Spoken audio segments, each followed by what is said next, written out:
I just hit the button and oh wow, record time. We're actually streaming on Twitch. Oh yeah. Hello, Twitch Give people. it a rest already. And live from YouTube. Hello, ladies and gentlemen. Welcome to the Mehcast. And oh, what a motley crew we are. No, we're You not. stole Alex's thing. Yeah, well, no. Oh, he's got to say it on his end, and I've got to say it on my end. So, hello, ladies and gentlemen. Welcome back to the Mehcast, and oh, what a motley crew we are.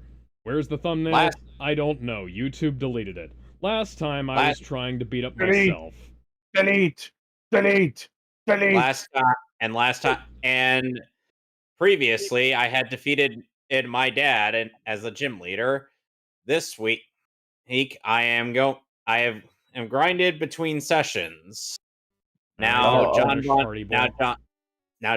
Jovi is a Blaziken. So, you know that copy pasta earlier that Kevin, some SJW is saying that should be turned into what Kevin said should be turned into a copy pasta. We're going to require context for this. We're going to require quite a bit of context for this because the stream was not present for us having that conversation. That happened before the show started. Oh yeah, and I also forgot we were live too. You got on Kevin for stealing my thunder about us going live, and then forgot that we were live. Okay, so for context's sake, there have been minors on Twitter who have gotten on a anime about a woman or rather a certain fictional anime ad. Yeah, an anime ad. An ad for a woman with giant boobs. And playing a Japanese instrument. And minors are like, oh, someone should teach these men how women work, blah blah blah. And I'm like, okay, you're a minor. You're a minor. School's currently in session. Go back to school. Okay, so I am a human being hailing from the real world here. Hang on what? I can hear the game. I can hear the game, but the game audio is not coming through. What the fuck? Yada. Hold on, I'm checking my stuff. Discord audio and my microphone are coming through, but not the damn game. Okay, so then the idiot who was also flying the trans flag, because of course they are. Of course they were. Is like, oh, let's make this into a copy pasta, and I'm like, so you enjoy failing? And I'm like, so you enjoy failing, class? All right. Kevin's pulling a Gizmo.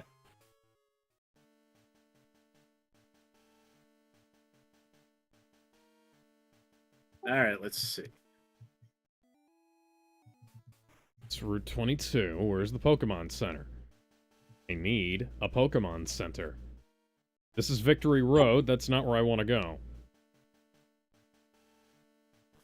I don't know where I'm gonna go when the vault. What are you gonna try to go to Mount Silver? I mean, I was right outside Mount Silver when I left off, so I presume so. I was in the process of grinding last session. Grinding. Let's see, my highest level Pokemon is at level 66. I'm gonna try and get them, what, level 70? Yeah, 70 is the recommended level. Okay. Oh, wait, how do you do that though? That would require a lot of wait, what generation is Alex playing? He's playing Gen 2. Oh, okay, but where is he going? He's got the fast forward function on his emulator. He's got this. Where is he going though? Is he going to Victory Road? No, he's going to Mount Silver because he's almost done with the game. Okay, so okay. I'm at Victory Road. I'm headed for Silver. Dude, I thought you were telling him that he should be level 70 to take on the Elite Four, and I'm like, what the fuck, dude? No, I already beat the Elite Four. I think I already beat the Elite Four, actually. Yeah, you did. Last I checked, you even curb stomped Kanto. Yeah. Yeah, these fools ain't got nothing on my nuts. You're gonna love my So- nuts until you're bifocal curious. Uh-huh. Well, I'm not paralyzed, but I seem to be struck by you. I wanna make you move, 'cause you're standing still. If your body look matches through what the, your eyes can do. Wanna make you move, me on my way to you. I keep Okay. finding all these ponytas. I can't do anything with them. Brock, if you need any extra ponytas, they're up here. I know how much you love horses. Get back in the sack. Okay, so Horses. Gizmo, you had some news regarding Matt Easton. What Who's Matt Easton, by the way? about Matt Easton? Yeah, who is he? What's his deal? Go to news and topics. Oh, it's a Rapidash. I kind of feel like I should catch this one, but I'm almost done with the game, so I don't care. Yeah. Gonna have to refresh my memory. Hold on, let me see. Go to news, topic suggestions, scroll up. Yeah, hang on. I'm gonna pull that up on my laptop, too, just to make sure. There was some other stuff that happened this week, I think, that I wanted to talk about, but I've completely forgotten about since then. And, but, you know. Oh, yeah, the Unity thing. And let's talk about the Unity thing while we're loading other topics real quick. So, You mean Shadiversity. So what happened the was... Shadiversity thing, yeah. Yeah, so what happened you can go ahead and was... talk about yeah, so, in like... So I'm gonna put it in a way that... best way possible for everybody to understand. Him and another YouTuber, I think was called Gladiatoria or something like that, did a collab together. But then the guy Gladiatoria was told a bunch of stuff about Shadiversity that weren't true. You know, he's a sexist, he's a misogynist, he's a racist, you know, all this other stuff. And stuff that might be true, but what doesn't matter, that wouldn't matter in the first place, like say he voted for Trump or something like that. Shad You know, is Australian. Yeah, he that's can't what vote for Trump. Yeah, but here's what I'm saying though. That wouldn't have mattered even if he supported him. Let's say he was able to vote. Let's say he was able to vote for him, and He voted for Trump in the election for Australian president. Yeah, let's say he was able to in the first place. That wouldn't have mattered at all, right? Going down but here's the thing. I'm gonna be the best president of all time. I'm down under. But here's the thing, though. Because of all of that, Gladiatoria actually believed everything the trolls have said and severed all ties with Shadiversity. Why? All because he was easily because he easily why do people believe easily believes everything on the internet easily these days? Like, what the fuck? Because they're looking for a reason to cancel people. Like I am not the biggest Shadiversity fan on the face of the planet. I think a lot of the sword stuff, a lot of the sword and weapons stuff that he puts on his channel is like stuff that the sword and weapons community already knows and right, is but like familiar normies with. wouldn't know. Normies wouldn't know that though. It's like some of the stuff that he says is like overly simplified, right, in terms of like how it's presented. And like his videos are too long for the amount of content that they have in them.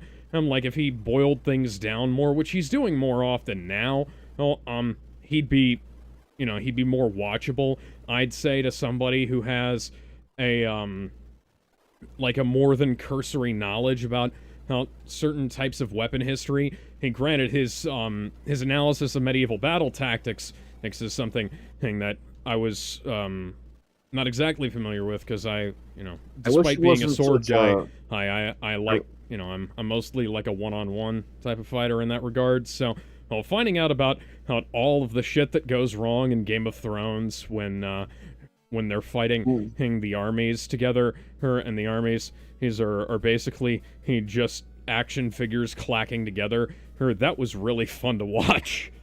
I really wish he wasn't really that. I really wish he didn't go hard on the nunchucks, though.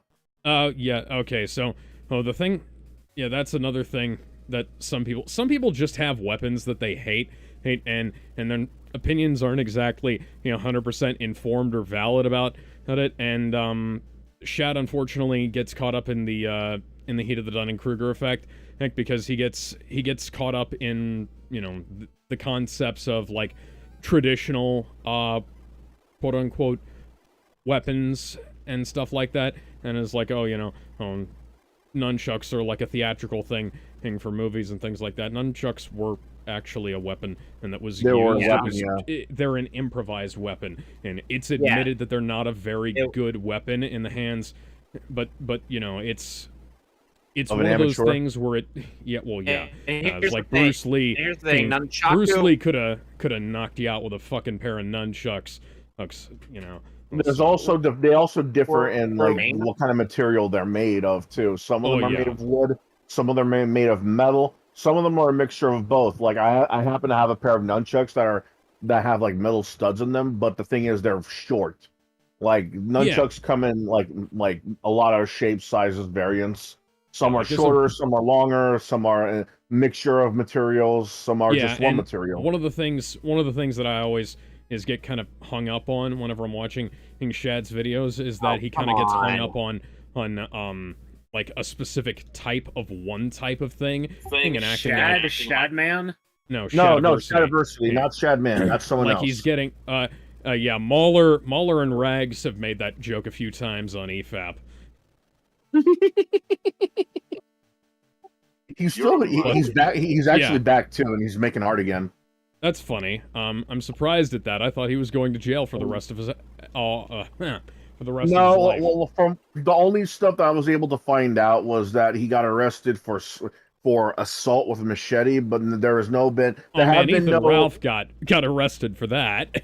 But here's the thing, though, that beyond that, there's nothing else. Ethan Ralph, the fat dude who live streamed Chris Chan's arrest. But beyond that, though, nobody else knows what happened exactly. There's been no reports of death, no reports of like drugs, no reports of like other weapons he had on him. As far as I know, he's only been arrested for assault with a deadly weapon.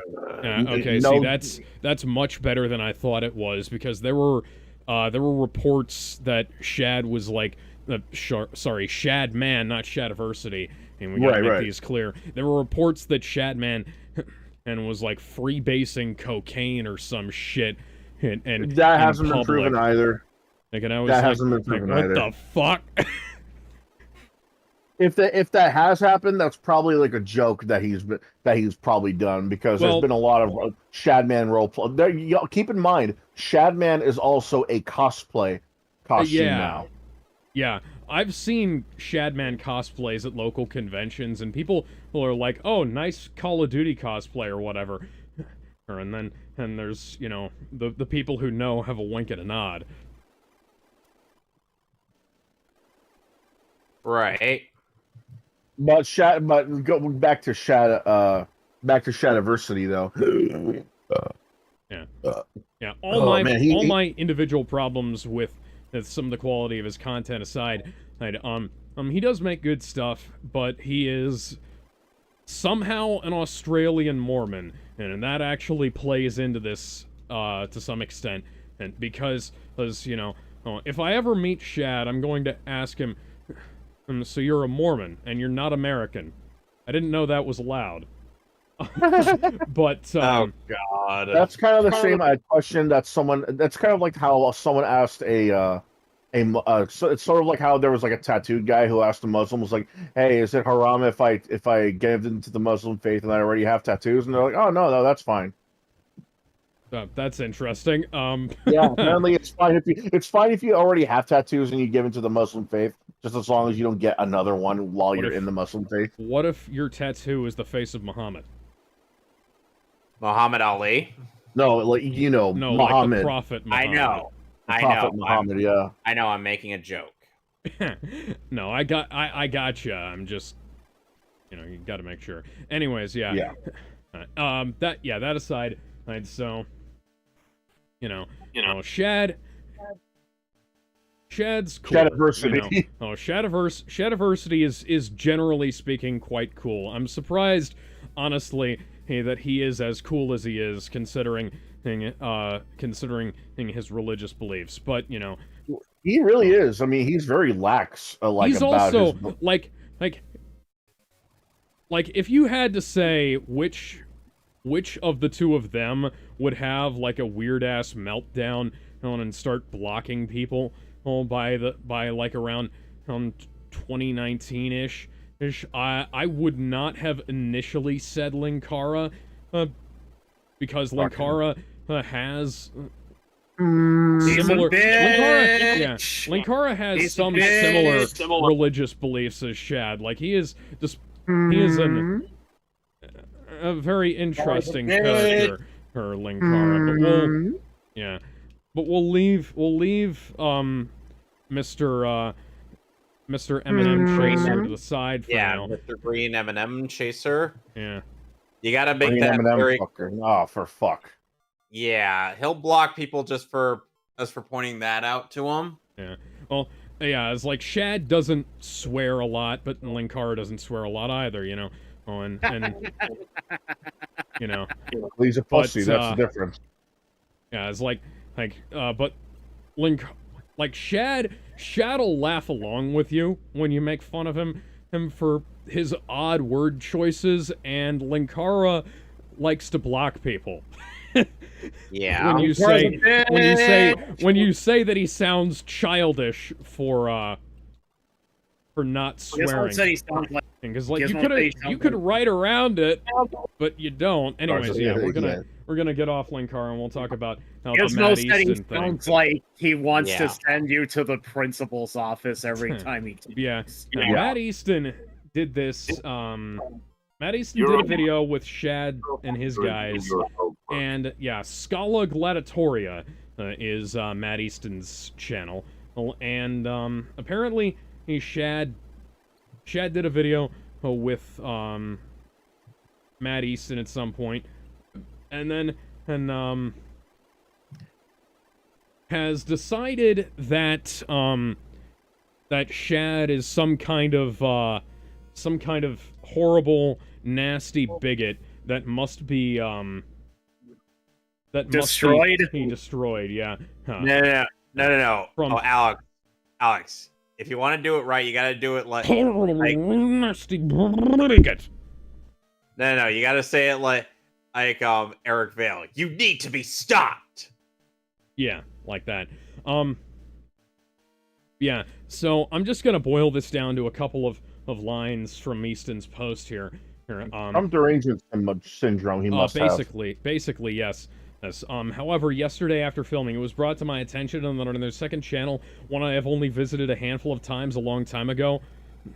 Oh, this person is now promoting political and social views which are absolutely against my own, and indeed against the principles, the groups, and events I run. I was not aware of the nature and extremity of this person's views before yesterday. People can, of course, voice their views in a free society, but I am equally free to disapprove of and disagree and disassociate with those views, which I hereby do in black and white terms. I do not align myself at all with the person's, and he's talking about Shad here, views on these topics, which should be patently obvious to anyone who knows me or has followed my channel closely. Now, I only know of Shad. I gotta do some quick research here. He's done stuff like Shad has the Shadiversity channel, and then he has the Night's Watch channel, which is his media review channel. And his media reviews are like pretty standard, you know.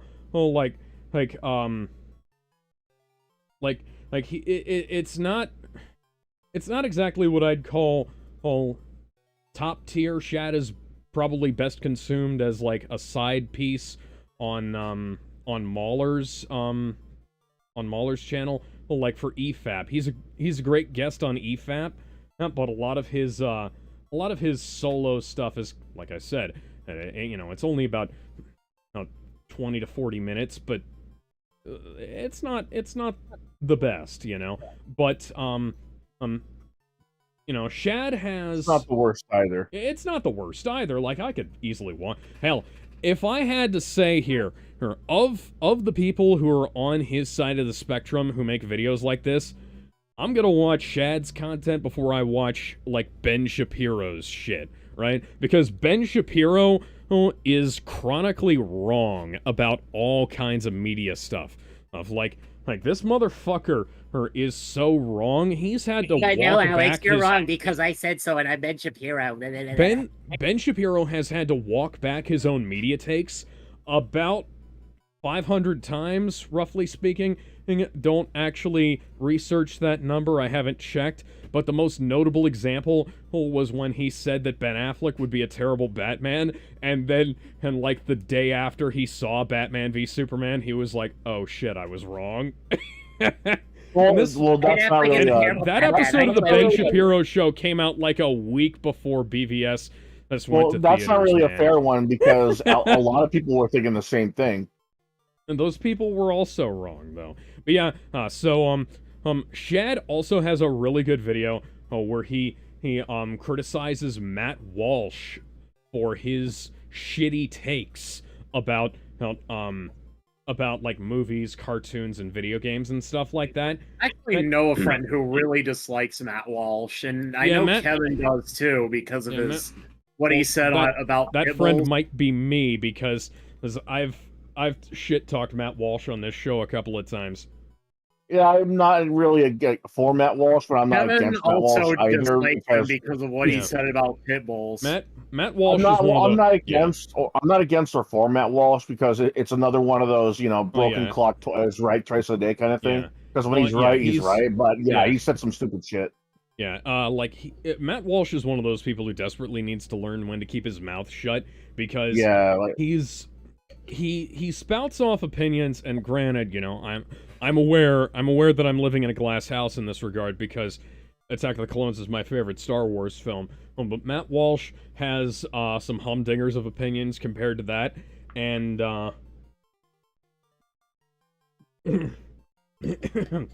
Attack of the Clones isn't really my favorite Star Wars film. That's Return of the Jedi. Return of the Jedi is my favorite Star Wars film.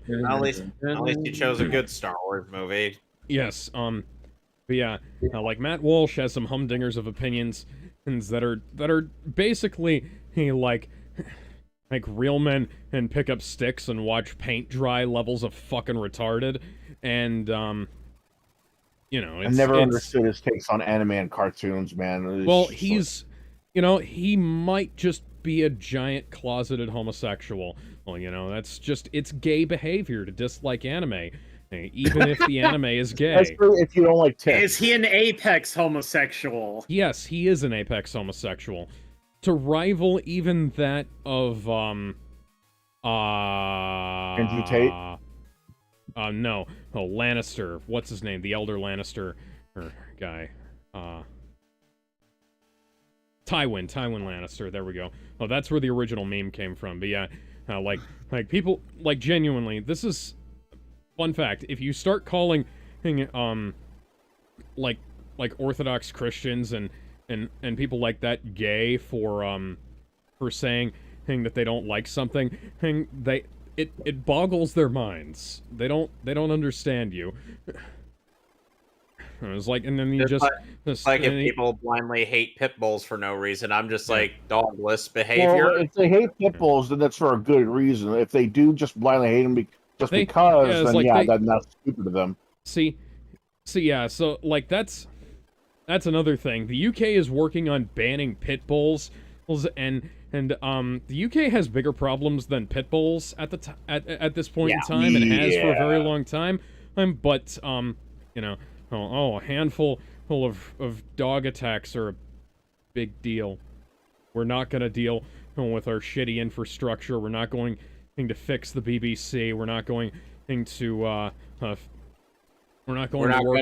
on our horrible surveillance state. No. Nor are we going to work on getting people to realize that maybe you shouldn't make allegations about somebody 10 years later, looking at those who made allegations against Russell Brand. Oh god, that's another thing we could talk about, because like Russell Brand okay, we'll talk about Russell Brand once we get done with Other this thing news? here. So yeah, I understand that many people will be angry that I've collaborated with that person at all, even before I knew their views. And I Wait, will partially appease you that I will not associate with them again now that I know the full facts, and there will be no output from yesterday's filming coming from me. Yeah. Oh. That's from Scala Gladiatoria. Oh. The guy we were talking about. So, yeah, Matt Easton here. So yeah, well, like I was saying here, like we can go through, and we can just look at a bunch of like the last few videos from Shad that are like, okay, hey. Dude, I fucking love YouTube boobs. Yeah, they're great. Hey, but yeah. Check out what I posted, Gizmo. So like the accusations here of like promoting political and social views which are absolutely against my own views is because like he says he's talking about Shad's second channel, and this is Shad's only second channel that I am aware of. So I'm just gonna click over here to there's the Shadlands. The Shadlands is another channel. Well, let's check this out here. Nope. Okay, so the Shadlands can't possibly be what he was talking about. Now, because Shad's basically just talking about all the cool shit he's building. Hang on this. It's a DIY channel. Well, basically. Hey, like, the Shadlands is not a fucking political channel. Night's Watch has to be what he's talking about. And so we'll just go through here.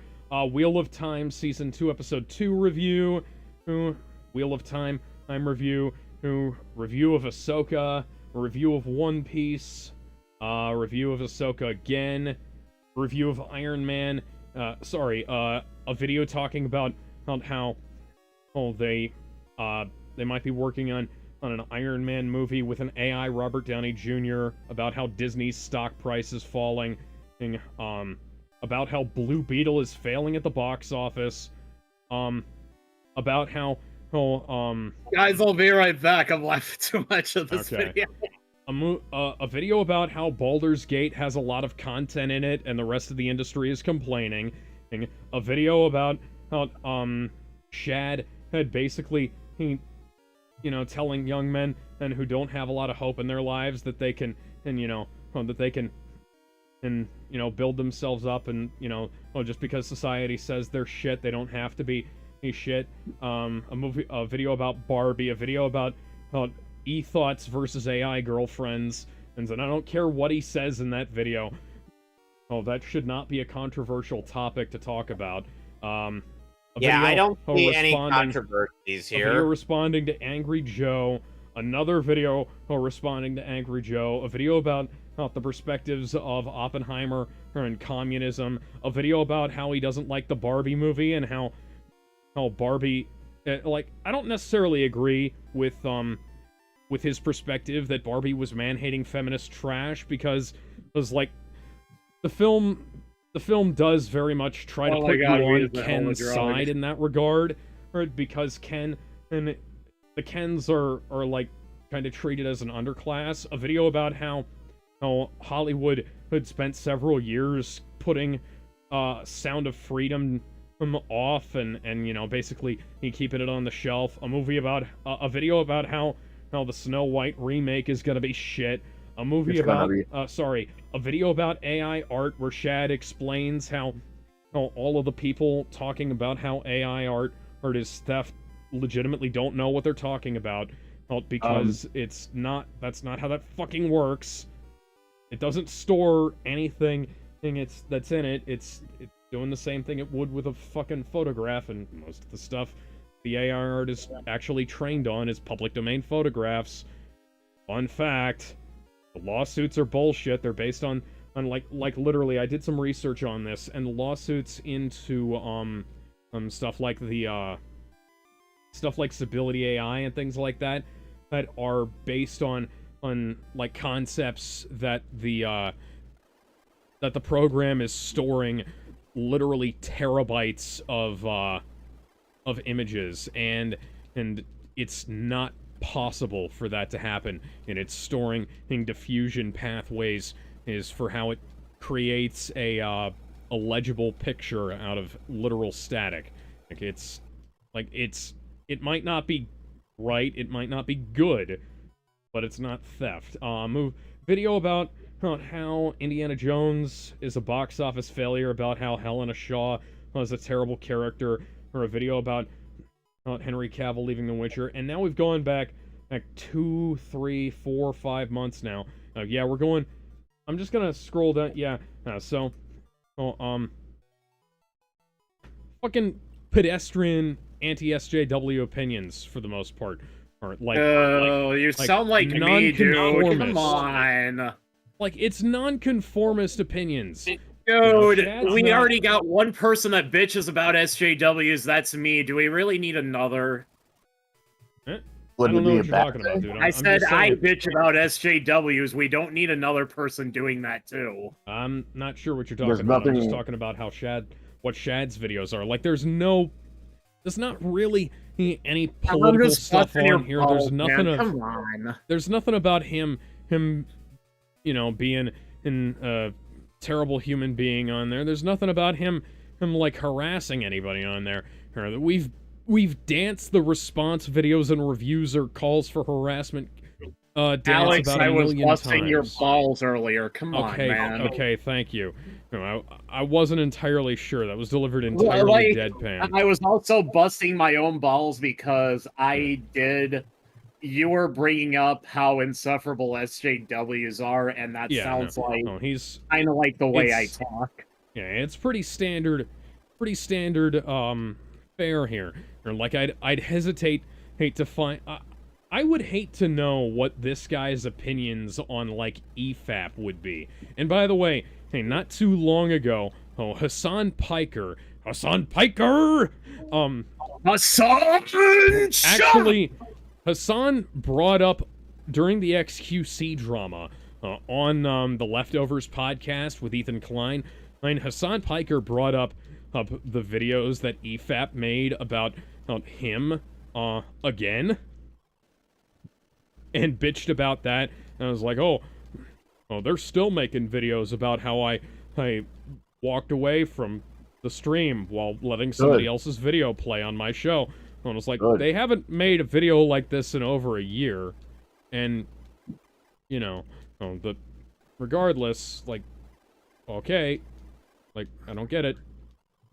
Anyways, yeah. Should I make room for Mirror Coat in my moves list? Who are you teaching it to?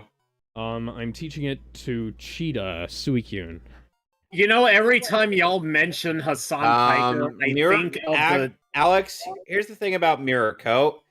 It's a move that deals back double the damage you take from a special type move, but they have to hit you first. Okay. So it's not a very practical move unless you're playing competitively. So I wouldn't recommend it. Oh yeah. So yeah, Hassan Chop! yeah, basically, hey, this is a bunch of nothing burger bullshit, and Wait, Yeah. who's Hassan Piker again, guys? Bruh. I forgot who it was. I know it's some YouTuber, but I Shank's forgot. he's a Twitch streamer, and he's Shank's nephew. Okay, one of the fucks from Young Oh, okay, yeah. But He every used to be time called his the name was Professor brought on up, there. I think of that Looney Tunes character, and it makes me laugh hard. He's also infamous for saying that the USA deserved 9/11. And for saying, Anytime- dude, what am I supposed to do? Die? People should spam Hassan Chop to his Twitter or his Twitch. No, He's Twitch. please don't. Yes, it'll Please, be we don't encourage this. No, we we really don't. don't. We don't encourage. Hey, we're not we gonna at go the ahead Metley and do crew. it. We at the Metley crew do not encourage this behavior. I'm just kidding, guys. Good. I mean, if you wanted to.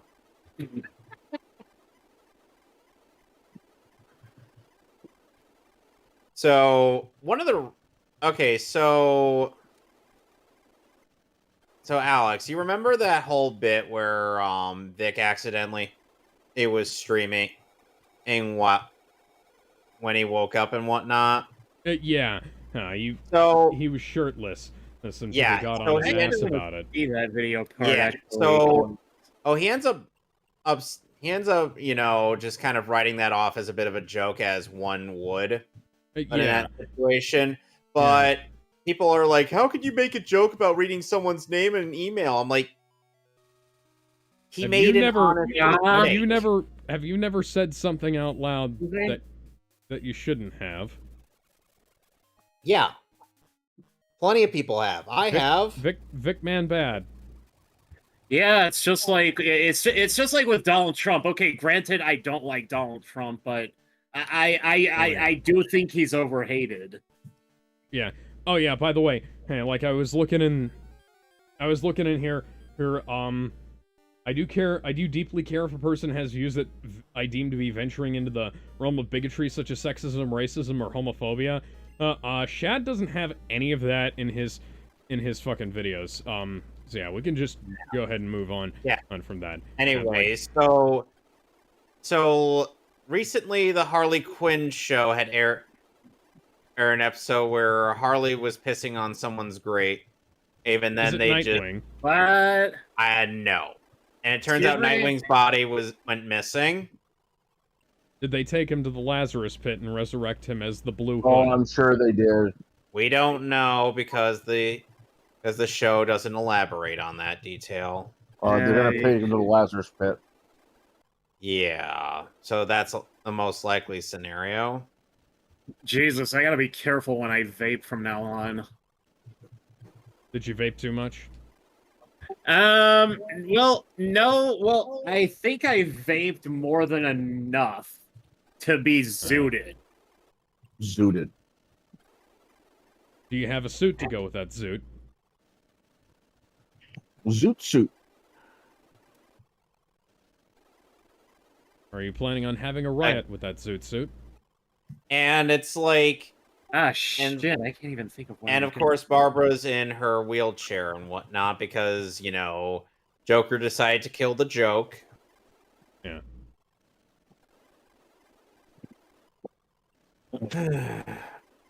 So now they've got to set up for further plot, and of course they have to reference the fact that Nightwing's ass cheeks are still outlined on the coffin, even when he's not there. I joke beg your makes- pardon, Kevin. The joke Yeah. makes sense in context, but it's just too stupid. Yes. There's a lot of shit. Maybe I guess I shouldn't check out the Harley Quinn card. Oh, No. So the Harley joke. Quinn- So the joke. So what he's saying is that there's a. Well, he obviously said it already that there's a. Dick's coffin that has an outline of his ass on it, but the joke there is that Nightwing's ass is always being complimented. It's a thing in the comic books you could look up too, where they even gave them each butt cheek a nickname Why?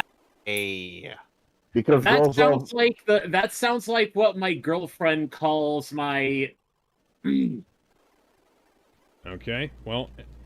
Anyways. meaning if a girl likes man ass, girls like man ass. No. So what else? She calls my front part something. She has a nickname for my front area. I shit you Okay. not. We don't want to hear it. We didn't need to know that. Is your heat So- seeking moisture missile?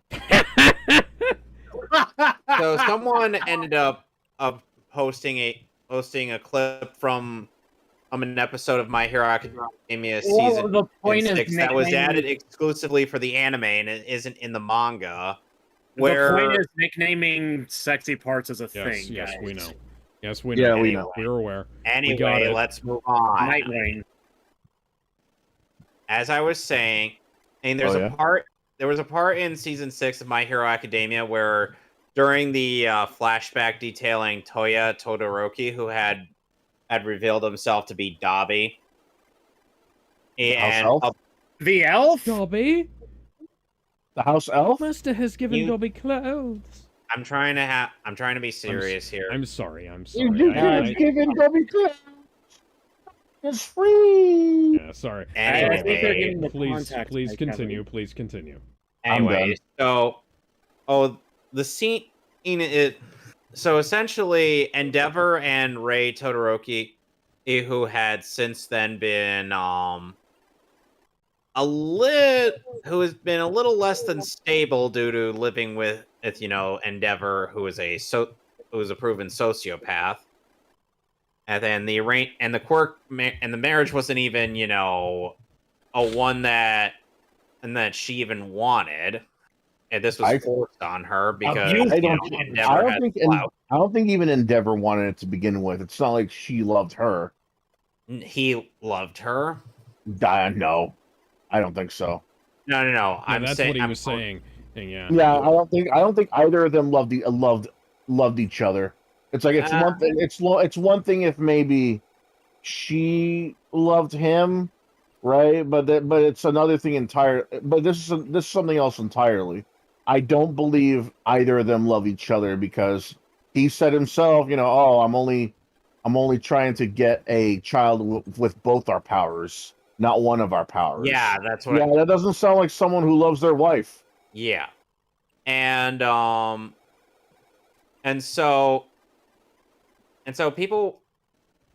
the anime ended up adding a scene where, or after Endeavor gets his seething with jealousy over All Might being, All Might. We see a scene of him with a crazed look at Rei, and her eyes widen in shock, knowing what that look means, and it's like it's like Endeavor kind of wrote off Toya for having too much of a dangerous quirk because it keeps on damaging him. And then the next scene we see Rei ends up giving birth to Todoroki, and she's already like worn out.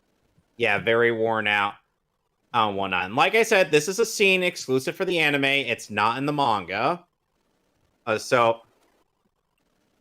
And the thing is that I kind of figured this was probably a scenario that might have happened and throughout Endeavor and Rei's relationship. Because unfortunately, Endeavor is the type of person who would go to just about any lengths to get what he wants, no matter how heinous it is. Oh yeah, I believe that. Unfortunately, it's like people are acting surprised about this. I'm like, guys. You know what always gets on my nerves is when people complain about Endeavor for being kind of a dick, and you don't realize he's established as a dick from day one. Yeah, well, he's not even like a Vegeta dick. He's just a complete dick. The point that I make is that not only is he established like that he's very much established as not necessarily being like the guy you wanna model on, you know? Well, like he's not like he's the number 2 hero, not really because he wants to be because he wants to be good. It's because he wants to be the best, you know? Yeah, he wants to be as Hazel Fernandez said, number 1. She's the singer for Ichigo's theme song. Number 1. Anyway, and the whole point of Endeavor's so-called redemption arc is that Endeavor himself, after looking back on his actions, genuinely believes he cannot be redeemed. Yeah, he becomes self-aware. Yeah, he becomes so self-aware that once Rei gets out of the hospital, he was going to get a house for his family to move them there, and so he would stay at his own in his own house to wallow in his own misery. Because he feels what's best for his family is them being as far away as humanly possible from him. Right, makes sense. Yes, and it's actually a very sensible and realistic approach to a character like this. It's just I'm like, guys. Oh yeah, that's one of those things where it's like, oh, if you like Endeavor or you're a bad person or something, And Okay, we've God. can we go over and Right. we'll talk about Darth Vader? People like Darth Yeah. Vader. Are Yeah, people not allowed to like bad characters anymore? yeah, What was and the point of Right. Game yeah, of Thrones? There were a bunch of bad What was the characters point of Berserk? in that. There were some good characters in that. yeah. People Who are had to fans do of bad Griffith as things, a you know. villain. People are fans of Griffith All as right. a villain, Sorry. and because throughout the entirety of the Golden Age arc, he's a very effective and well written one. Right. Yep.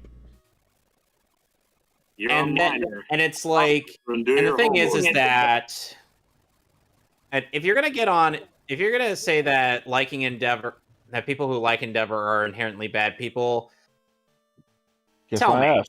tell me, how many people are fans of people like Vegeta, Sasuke Uchiha, Okiora, Grimmjow, Sir Crocodile? Well, here's the thing about Vegeta, though. Why I think it's not really fair to compare Vegeta No, to. it Yeah, actually it's is. not. No, it really Fair, isn't. fair. Look, here's the thing. Here's the thing. When Vegeta was going around killing people, you could say that it was part of like how Saiyans were back then. But Yeah. here's the thing. He was under Frieza's command the entire time. And Ever yet, since he was a kid. even before, or the Saiyans were under Frieza's regime, guess what? They still did the things that Frieza commanded. Not as brutally to. as Frieza commanded them to. They were at least reasonable enough to try and like form alliances if they wanted to. Frieza, on the other hand, said, "Lol, nah, just kill everybody." Yeah, but Vegeta might have liked. doesn't feel a tinge of regret. He doesn't care, or that his father, and his entire race were destroyed. He didn't give a shit about any of that. He kind of did, Not considering he was really. under Frieza's Kinda like control. there was some stuff in what he said, but like ultimately it's irrelevant. Yeah. But But the here's point what I'm is, saying, though. Vegeta at least shows some emotion to show that he's clearly wants to change, and he clearly has a human side to him. No pun intended. He was affected, you know.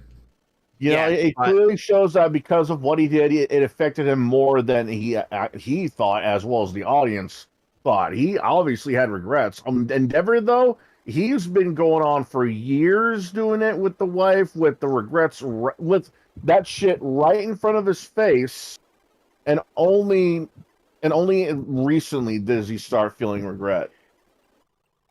And then and going back on some of the other characters, after Sasuke had left the Hidden Leaf Village, he had done some very heinous things. Things like the dude basically became a borderline terrorist, even aligning with the Akatsuki and whatnot. Yeah. Kidnapped the tailed beast of the Hidden Cloud Village, thus sparking a war between the nations of the world and the Akatsuki themselves. Almost all because Sasuke couldn't keep his revenge boner in check. If you want to call that a boner. Oh, it is. It really is, Gizmo, because the dude obsesses over revenge and until very late into the worst war arc in anime.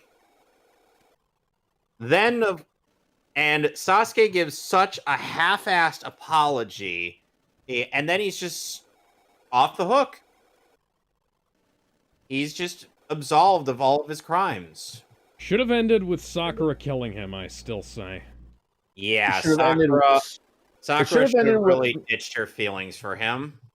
It should have ended with Sakura at least beating him down to Naruto's level. And then Naruto kills him. Yeah. Maybe just add in a little feels, just say that just have them forgive each other.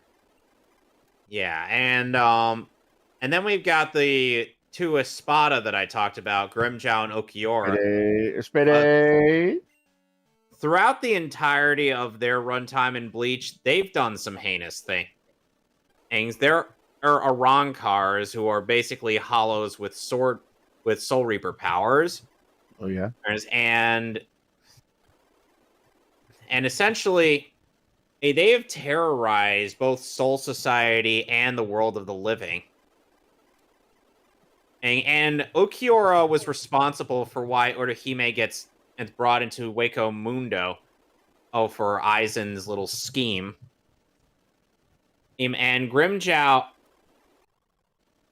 has unapologetically taken out Rukia just so that he could get a 1v1 with Ichigo and whatnot. The man does not feel any remorse at all for anything he might have done during the Arrancar saga or the amount of hollows he's had to kill. Then there's Ukiura, whom seemed to have finally learned about heart, but only after so long of emotionally and verbally torturing Orihime. So who should have been the one to fill his dark soul with light? Nobody. Somebody. Can anybody find me somebody to love? And of course, Aizen is also an irredeemable dickbag. Yet people like me are actually kind of fond of him as a villain because he's, the man who's always 2 steps ahead of you. And whatnot. He's calm, he's charismatic, he's composed and whatnot. And full of himself. Yes, that too. Because ego is also part of it. So the point I'm trying to convey is that if you're going to get on people for liking a somewhat villainous hero character, then why don't you get on people for liking characters who have arguably done way worse than Endeavor? Because Sometimes then they they won't won't doing that. Because then they won't be able to usually make just their as dumb. porno art. It's just like, hey, I don't sympathize with his goals. I think he has a cool suit, I don't like how it's not that deep, fam. Yeah, it really isn't. Well, until they start making fan art. Uh-huh. Anyway, let's see. I don't want to see. Yeah, let's go. For the live action and How to Train Your Dragon, they decided to cast Nico Parker to play Astrid. Fuck them.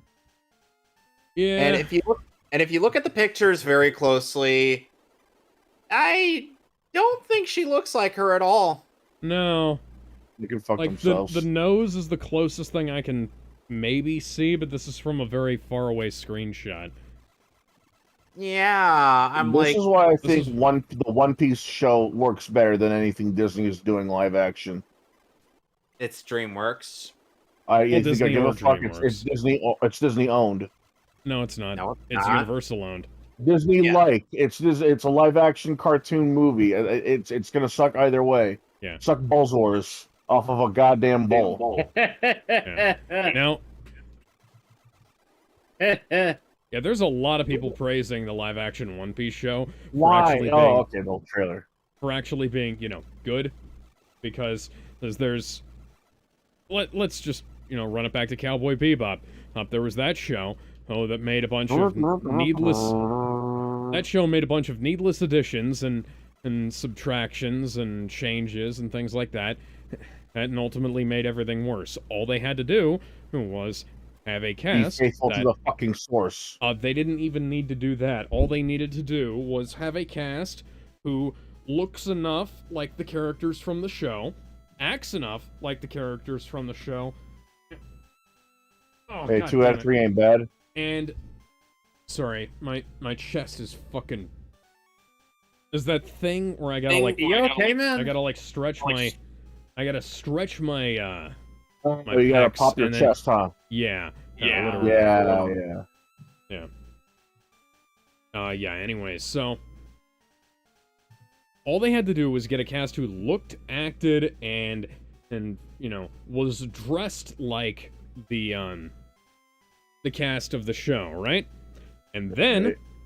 you throw away all of the scripts of the series, and you start from scratch. You say, hey, oh yeah, this is the continuing adventures of the crew of the Bebop. This takes place after season 1 ended, and whatever, you know. Pay no attention to the fact that Jet looks different, and pay no attention to the fact that, you know... People got on my... The people who harassed that one artist about the way they drew on the AU, Miles Morales, has got on me for pointing out the fact that Jet was not, you know, a black guy to begin with. Jet was not black originally. Hey, fun fact. No. He wasn't even half. No, he was a pale as fuck white guy who happened to be voiced by a black guy. Yeah. I guess in some moments I Like, we can- kind of get why they would think that he's kind of black, but even then, that's stretching it. Yeah. Yeah, we can just say, here's some more adventures. The crew's all here. We're not gonna worry about adapting Cowboy Bebop because Cowboy Bebop already exists and is good. Cowboy Bebop as a format that can be anything. Yeah. They can go anywhere. They can do anything, and you can just even say, if it's even if it's a more adult-oriented show, it's still, you know, a Saturday morning cartoon. yeah, it's episodic in nature. All you gotta do is take the format, come up with an interesting premise of the week, and then that's it.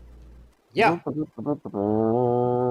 We are now living in a world where We're now living in a world where Spike Spiegel will somehow survive getting shot 1,000,000 times at the end of the last episode. It doesn't matter. Yeah, We but can you know, just say, anime. Hey, oh man, it's a good thing you guys got there in time. He was almost dead. We give him a senzu bean. It's fine. We got the Dragon Balls. We sum it up to Dragon, and everything was fine from then on out. We now have an infinite fuel supply for the Bebop, so we don't have to worry about that. He ate Sanji's food. Yeah, that was all they had to do with Cowboy Bebop. They could have taken like rejected Firefly scripts and adapted them for Cowboy Bebop. They could have done all kinds of stuff. They could have taken in the Star Wars TV show that George Lucas was working on, like a Smugglers style live action TV show about So like Farscape. yeah, kinda. Because George Lucas, after the Star Wars prequels were done, and he was gonna make a live-action and space opera Star Wars show. Excuse me. Yeah, okay, this chair's even worse. Where Shit. they, you know, it was basically gonna be space cowboys, and you could have you could have used all the scripts they wrote for that. Right. Take a space ride with the cowboy, baby. Could have done anything, but they didn't. Instead, they gave us Seinfeld in space. People wanted more Cowboy Bebop. Instead, Of course, they wanted more Cowboy Bebop. I mean, that wanted more ending Cowboy was Bebop since the We have show ended. Cowboy- We've wanted more Cowboy Bebop since Cowboy Bebop the movie came out. Unfortunately, We have Cowboy Bebop at home. Cowboy Cowboy Bebop, Bebop at home. Yes, Cowboy Bebop at home, indeed. And in fact, you could have justified some of the costume changes by saying it had been a little while between in the events of the last episode and the events of Cowboy Bebop, the live-action series. Especially since, like, what was his name? Donnie Cho? Donnie Chow? John Cho, yeah. John Cho. Okay, so Donnie Cho. I don't know where that came from. Especially since he's actually older. He's an older gentleman. He's older than Spike Spiegel. They could have just made it be like he's an aged up Spike Spiegel. Like John Cho was exactly the right kind of guy to play Spike Spiegel approximately 15 years ago.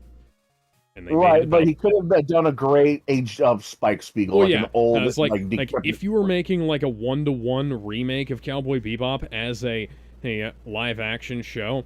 Oh, you should have Right. gotten. It should have been made back in like 2008, back when John Yeah, Cho it should. was a little bit younger, or Yeah, back when and Cowboy also- Bebop was newer. Oh, You know. He was And also probably back- busy trying to look for the White Castle.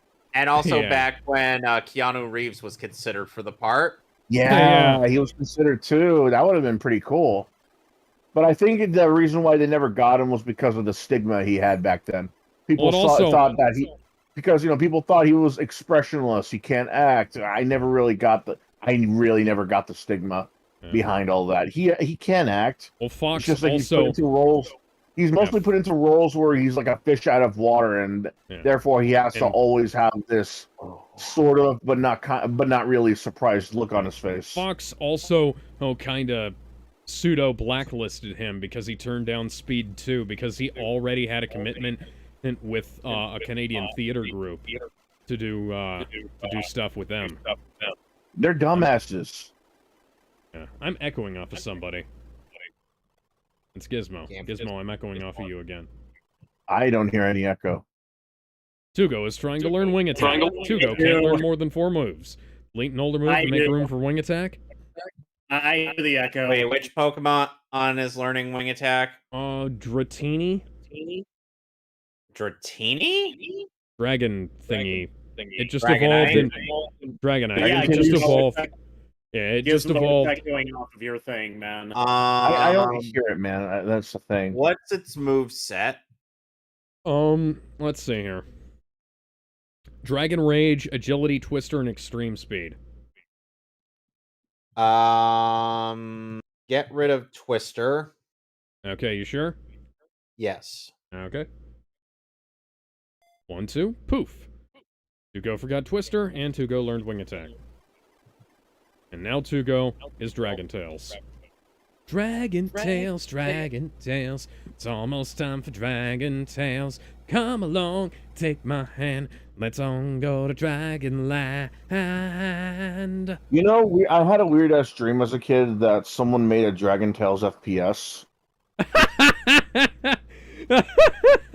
Hang on, Oh what my did you God, think I'm is wondering, what would the When plot I of was that a kid, be? for some odd reason, I had a dream that I saw a trailer for a Dragon Tales game, and it was a first-person shooter, and the dragon barriers were grenades. And you had your pick of the main 2 characters that were the main 2 human characters, and Ord and Cassie. Man, you need I don't know to, why we need to make more- I had that in my mind. yeah, we need to make more first-person shooters out of shitty PBS Kids shows. More than the tap dancing horse FPS. I was thinking more along the lines of Maisie the Mouse, but yeah. Seven Like Little Maisie- Monsters FPS. Maisie like the Mouse Doom-like? being Maisie the Mouse house being kind of like a Deus Ex style game.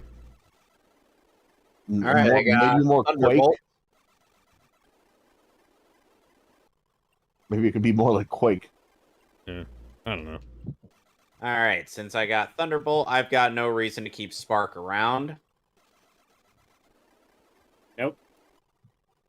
You're a minor. Get off Twitter and do your homework, mama. Oh, I like that. I like that. You're a minor. Get off Twitter and do your homework. Bitch ass. Okay, so Get off Twitter and do your homework. Okay, I'm done. thank you. okay, so now that I've pretty much covered every other place with Surf, or if that I could do at this point, it's time to go east. Okay. And So, suddenly the music changed. Real quick. So, Unity shit the bed recently, and by that Yep. I don't mean in how the game engine usually shits the bed. And I don't mean Assassin's Creed Unity, the video game. No. Yeah. The guys who make the Unity game engine announced that they were changing their monetization policy. And that people were Yeah, now that's going to be always a good idea. charged for every installation of every game that they made, which was gonna Excuse be, me? yeah, that was gonna be kind of a big issue. Let me see if I can find an article here. Weren't you already making enough money from the downloads of your engine? Okay, hey, so apparently they decided that no, they weren't making enough money on their shit, and weren't making enough money on their ad platform. They were going to be sending people over to the event of that. Okay, so Unity. So. Ba-ba-da-ba-ba-da-ba-ba-da-bum. Yeah, so they were announcing that they were basically announcing that they were going to be charging people for Gizmo, go check out installing- go check out what I for still installing the game, installing the engine, and installing all kinds of stuff. And like people were asking, what does this mean? What does any of this mean? Because you're not being very clear. They were being quite vague about what the implications of their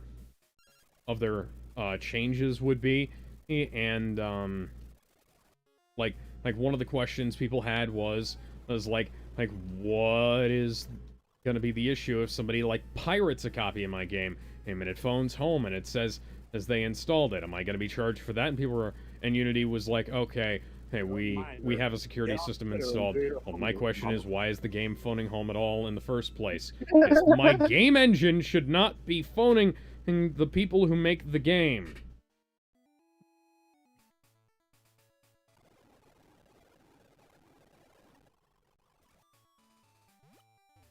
Anyways, so a lot of people have complained about that. Yes. And a lot of people, well, yeah, rightfully so.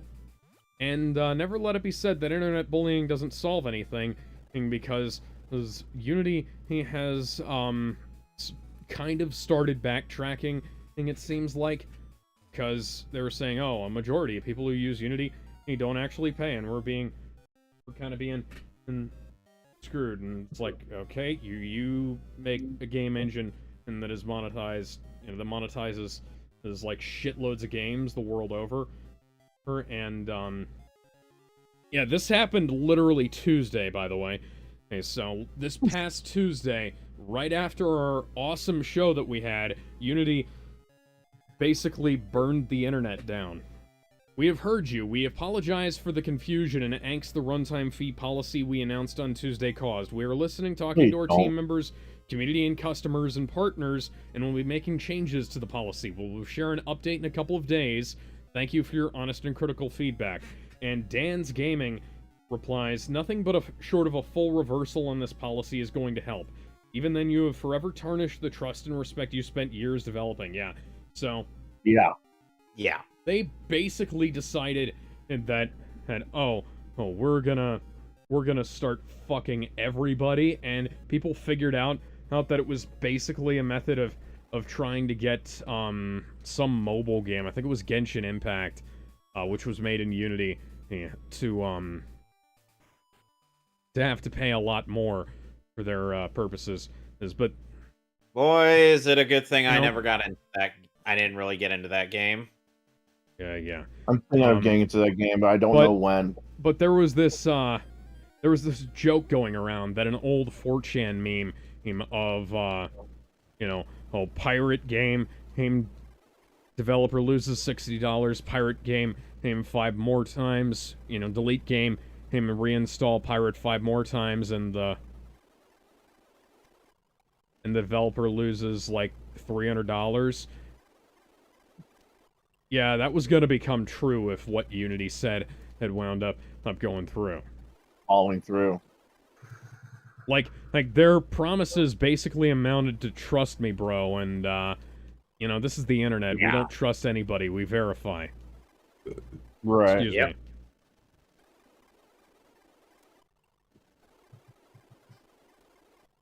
Now, So... I have another thing to bring up. So, Simon Bennett, a.k.a., I think his name is Pukina on Twitter, or something or other, Simon Bennett got on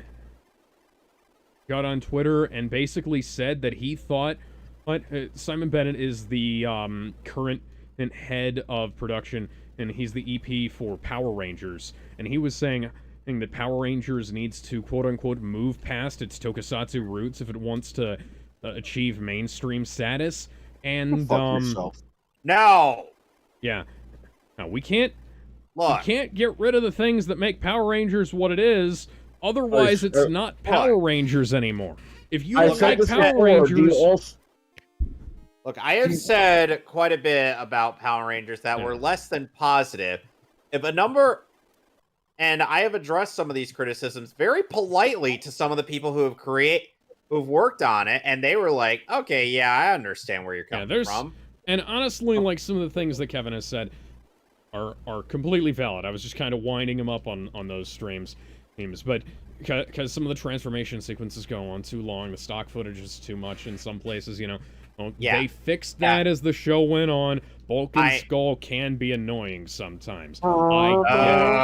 Annoying sometimes is putting it mildly. But here's the problem. The stuff that makes Power Rangers what it is, the tokusatsu roots, the trappings of its genre, are key to why the few fans it still has have stuck around. Power Rangers has alienated fucking everyone at this point. I mean, it's alienated people from the Saban era. It's alienated people who liked it from the Disney era. It's alienated people who only bought the toys. It's alienated people who only watch the show. It's alienated all kinds of people because things are just so shit right now. The action figures were garbage. And I'm sure it would alienate me, who has only recently gotten into the show. Because of the passing of one of its actors. Yeah, like, if Power Rangers decided tomorrow that, we're gonna try and be like Game of Thrones instead of like Power Rangers, or like Breaking Bad, or whatever the fuck, you know. I'm just throwing out, like, mainstream TV shows that people like. Power Rangers would not court... Okay, so here's what happens when you try to court an audience that isn't your prime demographic. The prime demographic goes away, and then the people who weren't watching keep not watching. That's usually how this winds up going. This is what happened with Resident Evil. Resident Evil was trying to court a mainstream audience, and got with Resident Evil 6 and got the ire of everybody, because the mainstream audience followed the goddamn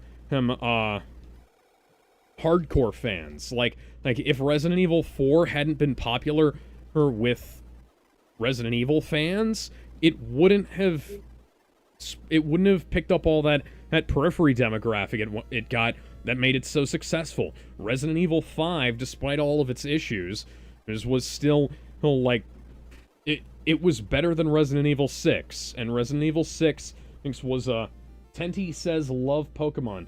Thank you, Tenty. I didn't notice your chat until now. Resident Evil 6 was a travesty of a video game, and its attempts to court the Call of Duty crowd, I guess it was wound up with, the game sold a lot at first, but nobody liked it. Nobody loved it. Nobody goes back and plays that.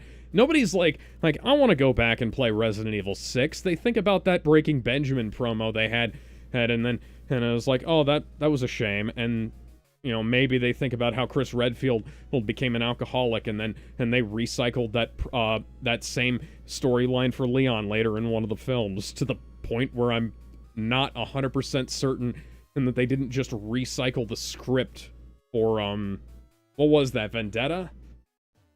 It was the third Resident Evil CG film. Yeah, Vendetta. To the point where I'm not sure that they didn't just recycle the exact same script with minor dialogue changes and the names switched around. Because Chris finds Leon in a bar exactly the way Leon found Chris. Yeah, but here's the thing. No, actually, it wasn't Leon who found Chris. Okay, it was Leon. Piers Nivens. Yeah, Pierce. Resident Evil 6 was so bad, I don't remember any of the things that happened. Why do I remember him? I remember her. I remember how Secret Agent Man and would always just emerge from Ada, you know, like he just shows up out of nowhere. I fucking love that That part is of the- the game. That was the clunkiest co-op I've ever seen in anything. Like, Hey, it's actually, almost no, like the that- clunkiest co-op I've ever seen was in Aliens Colonial Marines, but this was a close second. Gee, it's almost like maybe Ada's campaign wasn't designed with co-op in mind. Yeah.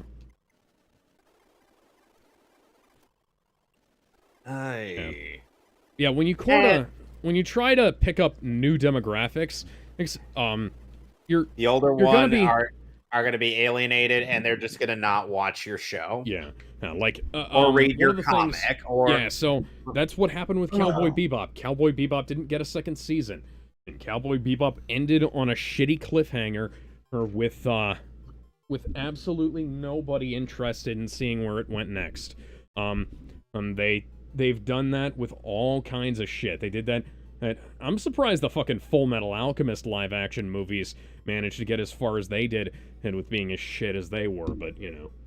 yeah, and then of course, yeah, and it's still weird to this day that people would spite Vic so badly that when it was announced that somebody different would be voicing him in the English dub of the second live action.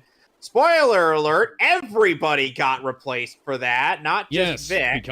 because Netflix made a back alley deal with SAG-AFTRA that said that all of their productions for like 10 years have to be done exclusively through SAG, which is currently biting Netflix in the ass right now, because now they can't produce any of their anime dubs because SAG is on strike. Ha. Yep. Oh, and Well, it's not the first bad thing they've done anyway. That's Well, biting you them know- in the ass. and you know, But- Alex, You know, if My Little Pony decided to tomorrow, like, so My Little Pony has made some serious missteps with their latest TV show, though, like the 3D CGI one that looks Yeah. like every My Little fucking, Pony. 3D CGI. I used to wonder what friendship could be. My Little Yeah. Pony. If they turned My Until Little you Pony French into kiss like me. into like something that was exclusively catered to the bronies, he's like that wouldn't have turned out well, and it wouldn't have retained the things that made everybody like it. And you know, Even if because they they kept did- making it primarily a show catered towards children, and they didn't try to turn it into like I don't know, Game of Thrones or some shit. And You'd be surprised what the bronies can make with video editing look, software. okay, no, yeah, I get it. I'm just saying, and like the main show wasn't trying to cater to the cloppers, is what I'm trying to come That's across. not what I with, was. you know? That's not what I was talking about. But okay, if you want to go there. I'm just, and yeah, and Power Rangers. This is just another thing where people are saying is like, oh, I love this Japanese thing. If it wasn't for the fact that it has all this Japanese stuff in it, this is just another Another dumbass dumbass. line of somebody saying something that would ultimately destroy the thing that it is. Like DMC Devil May Cry never got a sequel. Well, Devil May Cry 4 did. yeah, DMC could have actually gotten a People- sequel, if anything, because the game really is not that bad, and neither Oh, is no. the story. It's The the game fact is that the good. guy The that was story's involved. all right. The soundtrack's the- kind of not great, but you know. It's the fact that the guy that was in charge was making fun of the past Devil May Cry games. Like, Oh, yeah. he looks so gay. He doesn't look out of place. spoiler alert, people ended up liking the gay cowboy. Like, Because, if gee, it's anything, they almost could have like at he least had made it into actual like an charm. alternate. They could have at least made it into like an alternate timeline to play, or like at least Well, a prequel to the entire DM Okay, Devil May Cry so games it- or something. it But no, was because kind of in, because it was kind because of the intended. guy had to be an asshole and say that, oh, the previous game, oh, it looks like he's gay. He wouldn't be out of place in a gay bar. It's like, oh yeah, fuck you too, buddy. mean- we ain't buying the game. Have you ever been to a gay bar? There's a lot of things that don't look out of place there, including straight people. Right, but what I'm saying is that he's shit talking the character that everybody loved No, as no, if no. that was I gonna get win that. people Yeah, over. I'm just saying, and like there's things. There are the things he said didn't make any sense, and then Dante had white hair by the end of the game, anyways. And he still had the fucking overcoat on. Like the only thing that they added was a fucking hoodie underneath of it. Let's not forget that he tried to call out the past Devil May Cry games by having if you go to a certain route, you'll have like a white wig accidentally land on Dante's head, and he'll look at like a mirror. And then goes, once not in a million years. Yeah, not in a million years. He just tears it off and starts shooting at the fucking demons again. It's like, bitch. Like it's kind of insulting, but at the same time, it would have been a good joke if he'd gotten like white hair or like closer to the middle point of the game.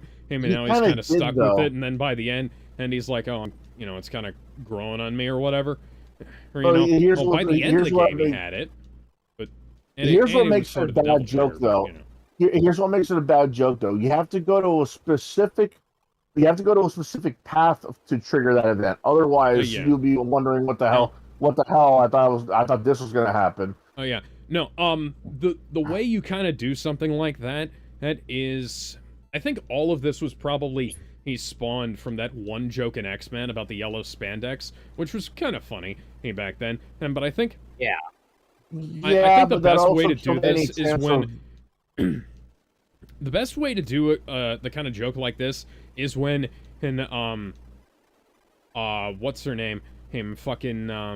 Liv Tyler's character, her hands Betty Brant, and not Betty Brant, Betty Ross.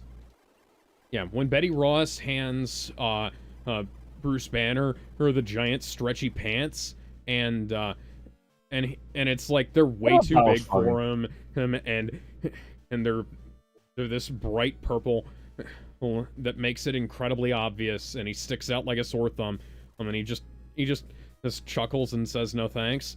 Thinks like that's kind of the way you do something like this. It's kind of poking fun at it, but it's not like it's not like flat out disrespecting it. Yeah, it's not disrespectful of it. It's not like making Daredevil yellow in the She-Hulk show and then bitching about how he's yellow. Like, you didn't have to make him yellow, but you did. And now he's yellow in She-Hulk. He had a much better looking suit. And then you took it away from the yellow suit. I actually kind of like the yellow suit. I kind of like how out of place it is. Yeah, but the fucking red and black suit from the TV show was way better. That wasn't really the red and black suit. That was just a red suit. It wasn't... When I think red and black, I'm thinking like the armored suit. There were black highlights and stuff on it. The whole thing Daredevil wasn't has like red. 3 costumes, and not counting his bright ass red fucking suit that everybody hates. He's got the red. He's got the red and yellow, and he's got the black and red. The black and red so happens to be the armored suit. No, I know. I'm talking about one of my favorite. One of my favorite aspects of the Daredevil show. Well, it's the fact that even if they give Kingpin and some weird lines like "you embarrassed me" in front of her, they still made him look, appear, intimidating. He was always intimidating. That's the thing. He's played by a mountain of a man in Vincent D'Onofrio. Vincent D'Onofrio used to be a bouncer at a Hard Rock Cafe before he was cast in Full Metal Jacket as Private Gomer Pyle, and he had a hard time adjusting to the new weight that he had to, gain. I'm sure, yeah. Because he used to be like a big buff guy, and now he has to go to be like a fat guy. And oh boy, the complications that had on his body. I'm sure there was like a lot of diabetic stuff we have to deal with. Yeah, like these days. And then he had to also deal with getting surgery. If somebody told me to gain weight for a role like that, is like, you're gonna have to buy me a fat suit because I ain't doing that shit. Yeah, there's no way I'm doing that shit. Yeah. Like Like, Chris it's one thing if you're Chris Hemsworth, me motherfucker. yeah, it's one thing if you're already casting a fat ass to play a fat ass, but there's no way I'm gonna start like gulping down a ton of cheeseburgers just so I can fill in a role in a movie. I already Fuck eat that. way too much. And the thing about that Okay, role was Goku. Literally, yes. The reason why D'Onofrio had to gain that way was because he had to appear, weak. Yeah. Like it's hard to make a buff guy appear weak compared to everybody. It'd be like if you cast Arnold Schwarzenegger as pre-super serum from Steve Rogers, Yeah. Oof. I mean, you could, but how do I? no one's gonna be Or convinced. hell, if they am didn't too small, and harmless. Oh, or hell, if they I don't like didn't, movies. if they didn't use the visual effects for what they did to Chris Yeah. Evans and like they did it when they had Matt Salinger put on a limp and hunch over when he was playing Captain America. Yeah. It's like if they didn't do that, it would be hard to make Chris Evans look weak and fragile. Because Chris Evans, despite his stupid opinions, he's 6'1", right? Yeah, he's fucking swole, man. Yeah. Well, not as swole as Tony. Not as swole as Robert Downey. Okay, yeah, I'll give you that one.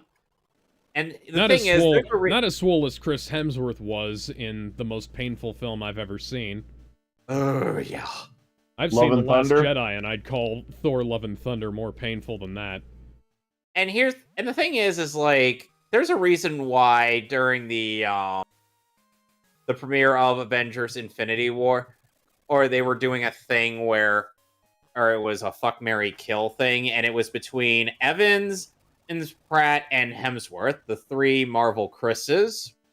The honorary Chris being Chris is Pine from Wonder Woman. Is Chris Pine? They have so much crossover between the MCU and the DCEU at this point, or DCU at this point. DCU.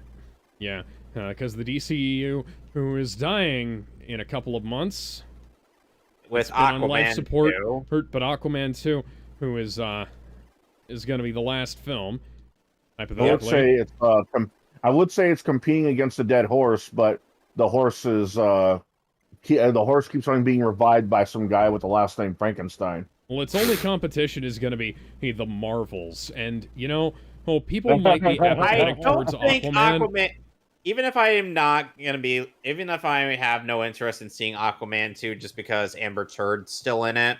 Yeah. Marvels, the movie with the Marvel everybody forgot, the one with the Marvel everybody hates, and the one with the Marvel nobody asked for.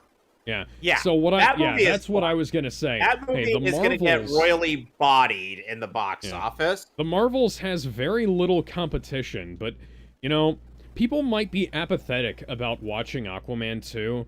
The Marvels is a film that people actively don't care about and didn't want. Captain Marvel is the tumor that was grafted onto the MCU, well, one of many tumors now, that was grafted onto the MCU by people who didn't know what they were doing and had no ability to retcon properly or write a fucking movie. It's not a bad story in concept, but it was executed about as poorly as you could literally anything. And meanwhile, Spider-Man just be like, I'm Peter Parker, or hi Peter Parker, you got something for me? Yeah. I need an adult. You are an adult, only legally. I'm an adult. I'm still a junior in high school. Like I said, only legally. God. So that scene. Yeah, that is the scene. That scene reeked of of Mrs. Robinson, are you trying to seduce me? Welcome to the Cum Zone. People love you more than you will Yes, know. I have seen The Graduate. It's a great movie. Yeah, hang on. Let's see here. This is Peter Parker in the MCU. Girls can't contain their wet pussies anyways. What? Yeah. Where did that clip come from? Mason? Let's see here. Let's see here. Captain... Hey, I didn't play shit, man. I've just been... Captain Carol... Jesus Christ, this bitch has too many names. Carol Susan Jane Danvers. Captain Marvel. Known as the Cosmic Avenger. The Avenger, everybody forgot. Was born in 1965. She is literally old enough to be my mother, and at the point She is old enough to be Peter's grandmother! She was 60. She was 60 at the Battle of Earth. She's literally old enough to be Peter's grandmother! A 60-year-old woman was hitting on a 17-year-old, 16-year-old? 17-year-old, because he was at junior year by the time of Infinity War, and then by hitting on a 17. Then by Spider-Man Far From Home, he's a senior. So we have a 60-year-old woman and hitting on a 17-year-old boy. And by the way, hey, this one scene launched so much porn. There was Yes. And the worst part is that Peter and Carol have dated in the comics. Yeah, but in the comics, they were the same age. Yeah, actually, there's a reason why they stopped dating. They've actually stated that they stopped dating because during work, they get along really well, but outside of work, they have nothing in common, and there's nothing keeping them together. So that's why they have to cut off the relationship. Seems really strange, because it's like... I guess, because, like, Peter's not a full-time hero. Like, he kind of has a personal life. He tries to get, like, as personal life as personal a life as he can, you know, dates, job. And then he ends up with Zendaya for most of... Then he tries to get with Zendaya for most of the second... in Spider-Man movie, and then unfortunately, she and his best friend Ned have to forget that he exists because somebody couldn't keep their mouth shut while Doctor Strange was chanting the spell, and somebody forgot to tell him what the spell does before doing it. So yes, it is both Peter and Doctor Strange's fault in that instance. Yeah. But yeah. So. I love how in the I love how in Captain Marvel's Wikipedia page here, or MCU wiki page here, or sorry, fandom.com page, fucking hell. They say, hey, Danvers found herself abruptly teleported to the bedroom of Kamala Khan, a teenage superhero who was a massive fan of hers. Captain Marvel is a character who has shown up a grand total of 3 times. A grand total of 3 times on screen in the MCU up to that point, aside from him showing up in the Shang-Chi film, briefly. Shang-Chi. Fuck your Shang-Chi. It's Shang-Ho! I don't care. Master of Kung Fu. But do you have red hair?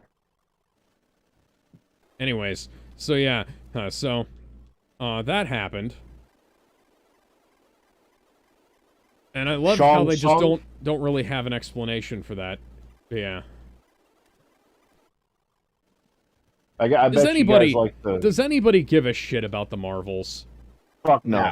I love how there are these lesbian shippers who are constantly trying to prop up the film, but nobody actually gives a shit. Not even the shippers really give a shit because we're just so far past that. Like nobody cared about Captain Marvel. Nobody wanted Captain Marvel. Well, we ended up getting her anyway because. And now she's not even the most powerful Avenger anymore, or because Nope. this fucking Khaleesi showed up and super scrolled her way into the MCU. It's not like she Yeah. was the most powerful to begin with. If she wasn't able to go up against Thanos with the Infinity Stones, like she's just like everybody else. Like, okay, so canonically, I believe the two strongest Avengers are Hulk and Thor, depending on how enraged Hulk is at the point in time. Hulk and Thor. It's just Hulk and Thor. MCU Captain Marvel's bitch. Like Captain Marvel she can fly, she can shoot lasers, and she can breathe in space somehow. She lost twice in Death Battle. Yeah. I don't like nope. Who actually likes her legitimately outside of the astroturfing?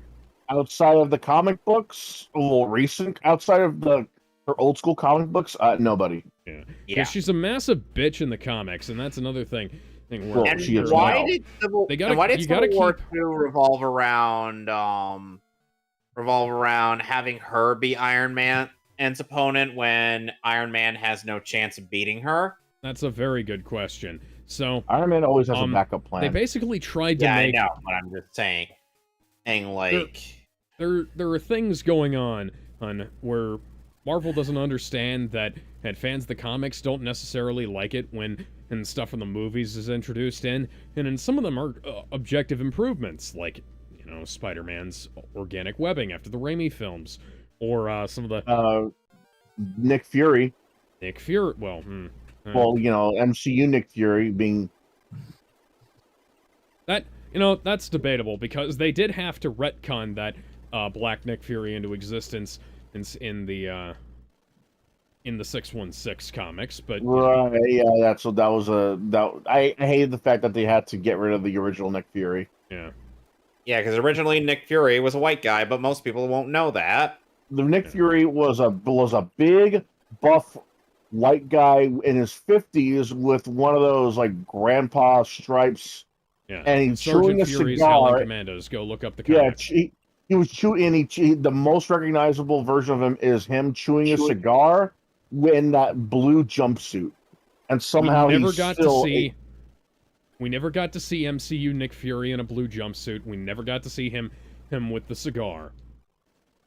We got the eye patch, but you know what would have been a good point for us to have Nick Fury in the blue jumpsuit with the cigar? That would have been Secret Invasion. Secret Invasion was dog shit, and it didn't do that. And it took a whole that film. Sorry, that series retconned everything. What did it retcon? Okay, when I said everything, I meant literally everything. There is not a there is not a phase of the MCU that does not have something grafted onto it by this show. Like, people think Agents of S.H.I.E.L.D. has some cancerous additions, and this show was even worse. Poor Rhodey. He was, oh my fuck. Yeah, Rhodey was a Skrull, but we've already talked about that. And Nick Fury's wife is now a Skrull. Well, she has a different this... name, even though she even though she was a different character in previous, and we mentioned her before. There's a good part about that though. Nick Fury. Piccolo. Nick Fury, his mom is now single, even though his dad was an important character. Well, not an important character, but like an important figure who was brought up a couple of times before. Or there's that whole bullshit about how nobody calls him Fury and everybody calls him Nick. How nobody calls him Nick and everybody calls him Fury, even though there's a shitload of people who have called him Nick prior to the introduction of the Skrulls. It could have been better. It sounded like it could have been better if only certain people could call him Nick and certain people can call him Fury. Like, I don't know, Captain America. If Captain America called him Nick, that'd make sense. Tenty Tech says, let me pull this over here so that I really don't see Captain America calling him Nick or Fury. I see him usually calling him Captain, Colonel Fury or something like that, or Colonel or Director or something like that. Yeah, Director, Colonel Nick Fury, Director Nick Fury, that kind of thing. He's a soldier. Okay, so Tenti Tech says the Captain Marvel movie was so forced. It was so disingenuous when they made it seem like she'd play a huge part in Infinity War. Yeah. Well, it was more so, like the fact that they Endgame. said that she was going to be. Well, there were things that were teased about Infinity War with her, or that didn't pan out, and then there was stuff that was teased about her in Endgame that thankfully didn't pan out, because there are apparently like there's a cut of that film where she defeated Thanos, and that would have been like the anticlimax to ruin the MCU. That would have probably made Endgame, turn out like The Rise of Skywalker did in terms of box office.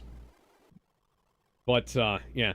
Oh, yeah, by the way, hey, I'm just gonna go down here. Affiliations for Captain Marvel. Sparrows, U.S. Air Force Systems Command, Project Pegasus, Star Force, and Avengers. All of these are formerly, even though the Avengers is technically still together, but we don't know who's in it.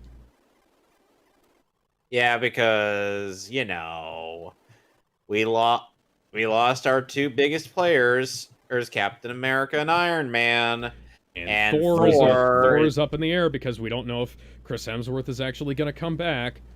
Well, he's definitely not going to come back. I don't think so, because he said he's like dealing with onset Alzheimer's. He's at high risk for early onset Alzheimer's. Yeah. Oh shit. That's a shame too, man. That guy that young. Mm-hmm. Yep.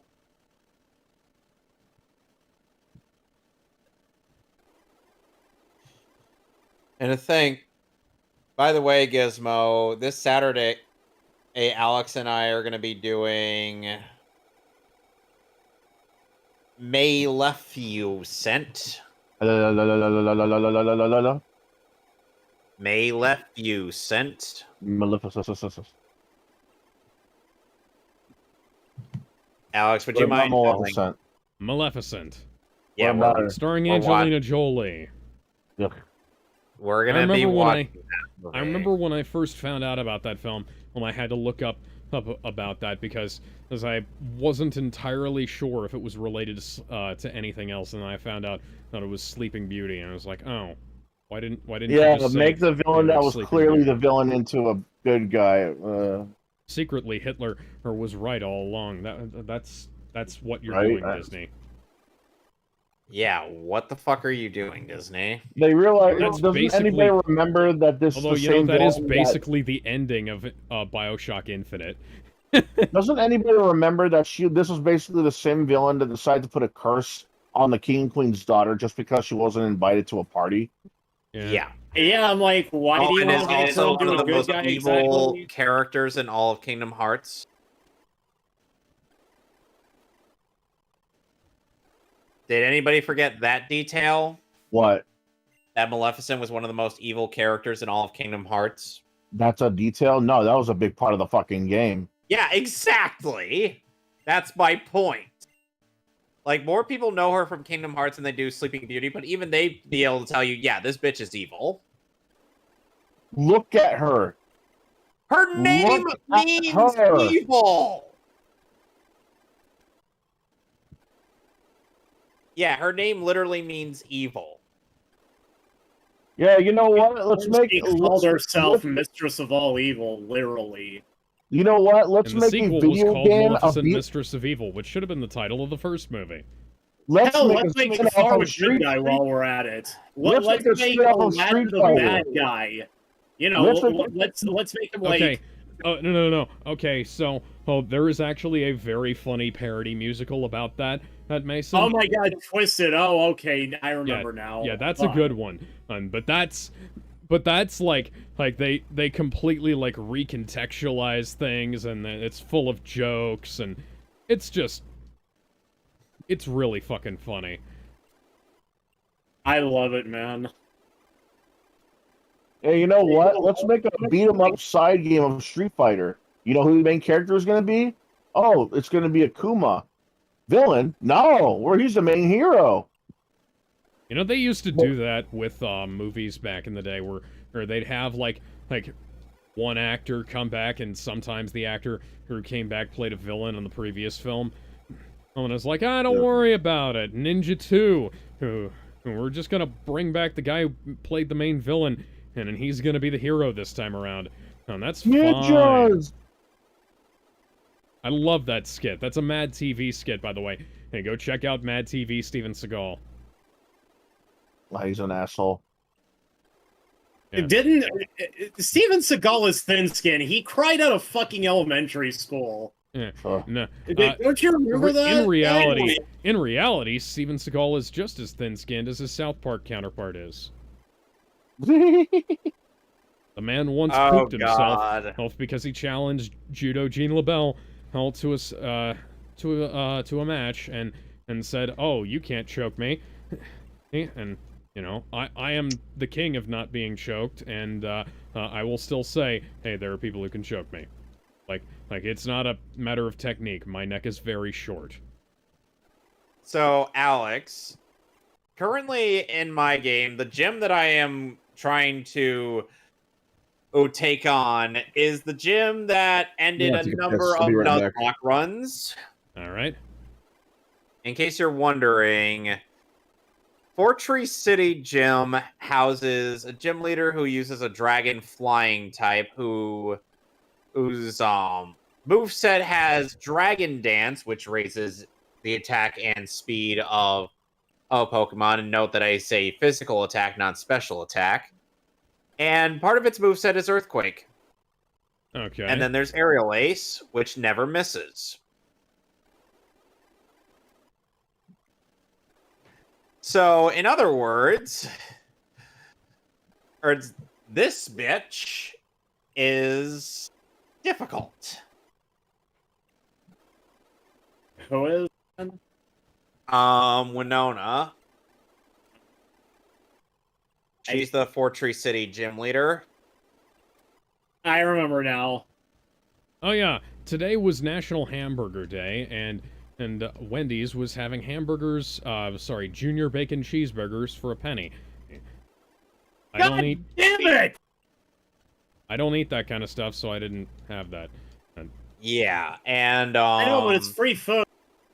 And by the way, now that you McDonald's mentioned was that, having $1 and you mentioned that, Alex, and you mentioned it in that whole shindig, and then I'm reminded of the fact that in the first Iron Man movie, Tony went to Burger King paying for an American cheeseburger before he had a press conference.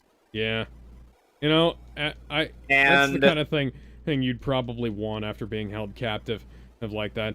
Granted, you'd probably, in reality, you probably need to have like you know, IV and liquid diets and stuff because you'd be starved.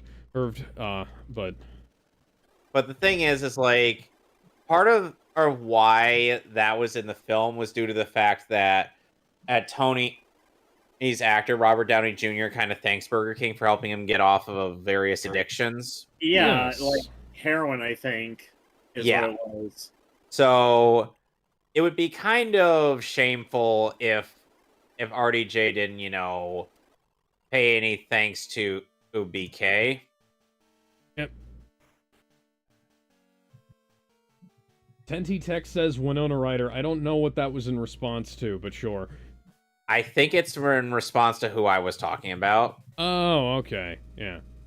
Because, as like I said, I'm in the Fortree City gym. And which is a flying type gym. And so that's fun. You know, like the first gym in your game, Alex. Okay. Because Generation 3, these gyms M types goes as follows: rock, fighting, electric, fire, normal, flying, psychic, and water. Hey, Gizmo. Welcome back. Oh, some news I think we should all know. Mortal Kombat 1 is a day away from being officially released, while everybody else has been enjoying the beta. And it's being released for PS5, Xbox Series X, consoles, as well as Nintendo Switch. I think Fran already has the game. Yeah. Here's the thing. Here's the biggest mistake. It was on Switch. Well, no. Yeah. Well, the biggest mistake was making the game in the first place, but I get what we'll you're go saying, ahead, but here's the thing. we'll go ahead and here's talk about this. the Switch has there's footage out there of the Nintendo Switch version of Mortal Kombat 1, and it's ghastly. It's worse than the footage of Mortal Kombat 11 on Switch, and that's coming from someone who has Mortal Kombat 11 on Switch. It looks nowhere close to as bad as it does. As bad as Mortal Kombat 11 You know- does on Switch. you know what It's I'll say here? worse. I'll say here, Senti Tech says, which Pokemon game is that? I played GBA Pokemon, but never played it before that. This is Crystal here. Yeah, that Crystal is the third game of Pokemon Generation 2. Yep. Oh, and that's what and Alex gonna is go- playing. I'm gonna go ahead and take a brief detour here and give us a little update about the situation with Ben's dog Tommy, and I'm gonna post the GoFundMe link in the chat here. So earlier last week, we launched a GoFundMe to help Ben and his family pay for the medical care for their dog Tommy. Unfortunately, his health has taken a sharp decline in the last couple of days. He's not doing too good. The tests should rapidly. he's deteriorating rapidly. The tests should be coming back soon-ish, but they don't know if he's going to make it to the time that they do the tests, and I think they're looking at having him put down on either tomorrow or the next day if things don't get real better real quick. Yeah, unfortunately, I've had to deal with that reality, as you are painfully aware, Alex. Not my favorite, not the phone call I wanted to make, but it was one that I had to. Yeah, I remember, my dog was very similar. Ralphie, he seemed like he was doing okay, and then over the next couple of days, he was an old dog, but he seemed like he was doing a little bit better, and it just went downhill, and my dad came downstairs after I'd left for work one morning, and Ralphie wasn't moving anymore. Yeah. But yeah, they're looking at having him put down either tomorrow or the next day, and that's gonna run them some money. So I put the GoFundMe once again in the chat. I meant to talk about this earlier, but we got caught up talking about some other stuff. I was gonna do it. That's fine. every That's hour, fine. but, yeah. So we're in slightly less depressing. Slightly less depressing news. Might be a little bit infuriating at this point. Apparently, Justin Roiland has been scrubbed. Justin Roiland and Dan Harmon have both been scrubbed from the creator credits for Rick and Morty. Why? Because of course. Because of the allegations. The allegations against Justin Roiland are probably why, but like the re-releases of Lord of the Rings. So the re-releases of Lord of the Rings don't scrub the producer credits for Harvey Weinstein. No, they do not. Yeah, so they're paying him anymore. Well, yeah. But the thing is that even though Harvey Weinstein is a scumbag by every means, he still was a part of those movies. Right. Granted, he wasn't necessarily the best part of the production of those films, but he had a hand in bringing them to the screen. And it's one of those things where it's, you kind of need to properly credit the people who make this stuff.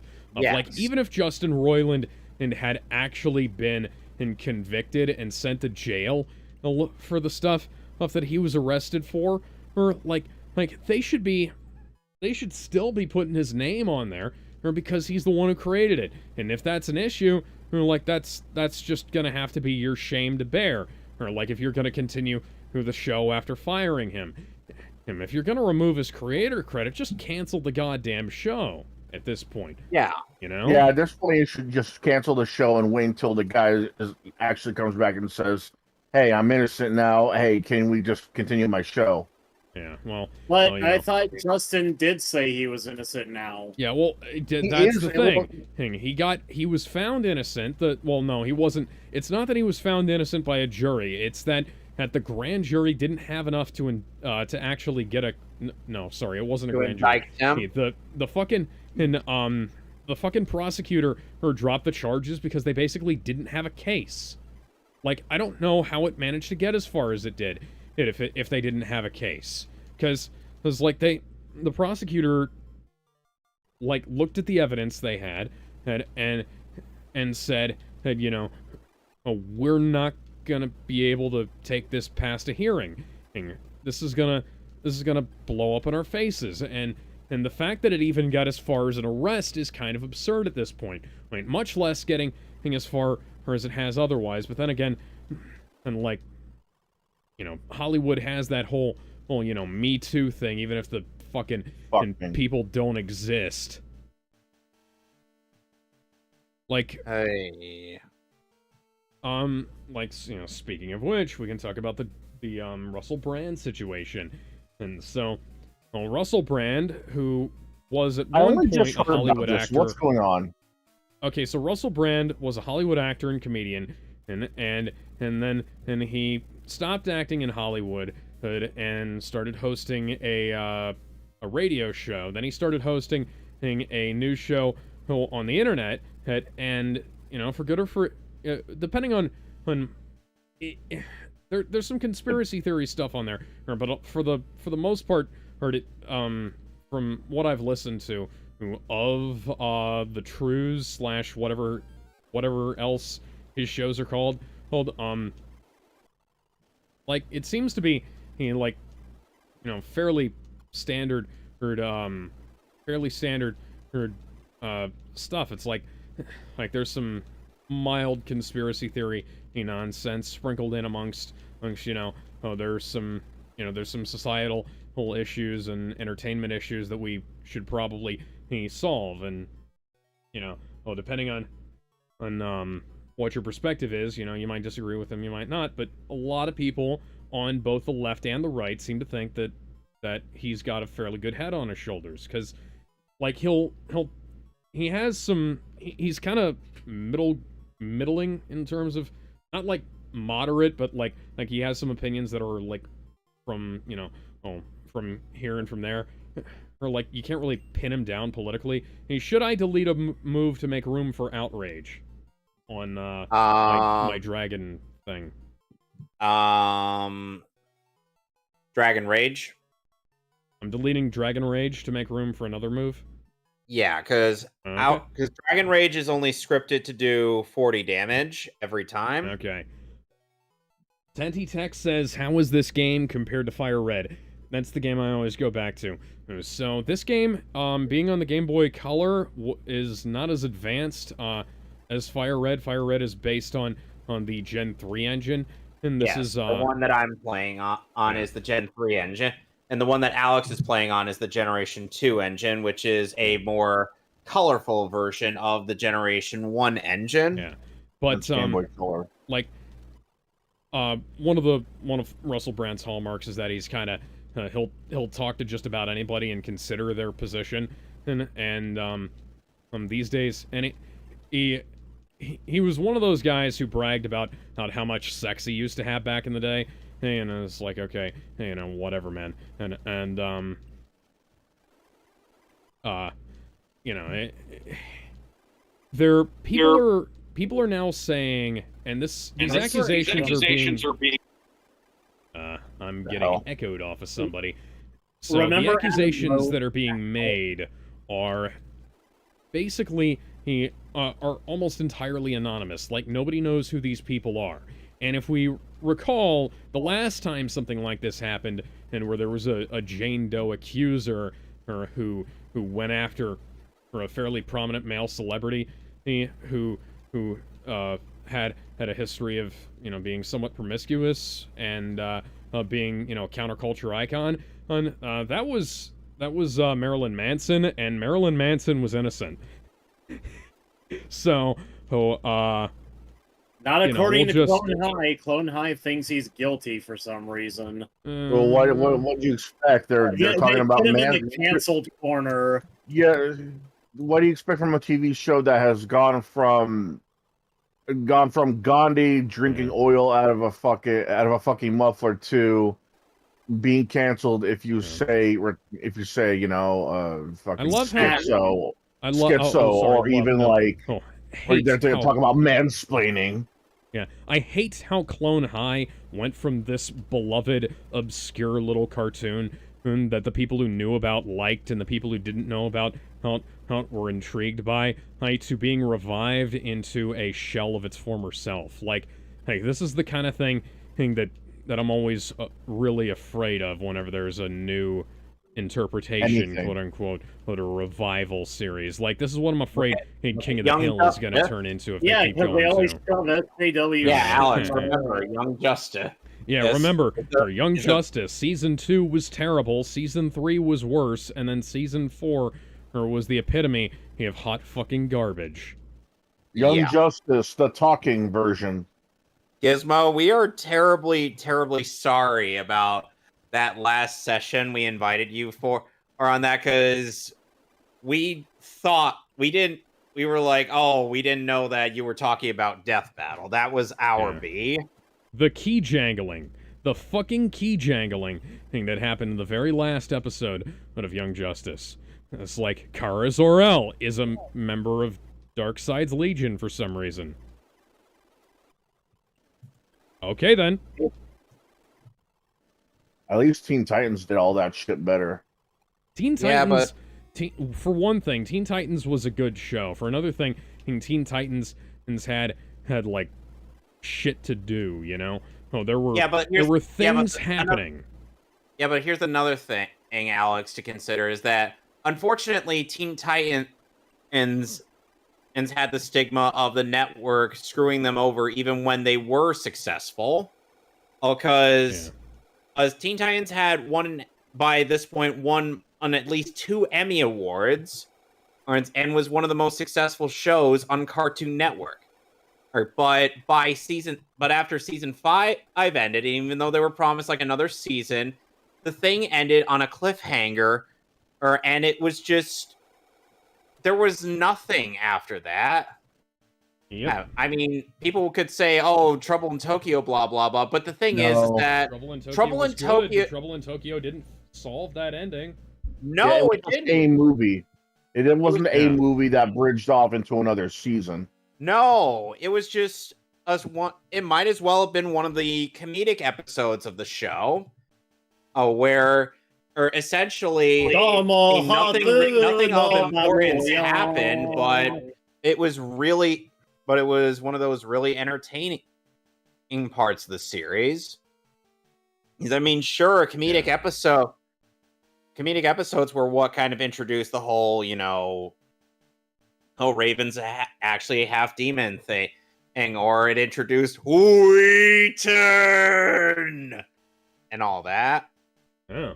But the thing is that it doesn't really have much connecting tissue other than those elements I mentioned. Well, here's the thing. Young Justice forgot that it was supposed to be a superhero show, and even though Teen Titans were making changes and doing things differently and inventing new things, they never forgot that it was supposed to be a superhero action show.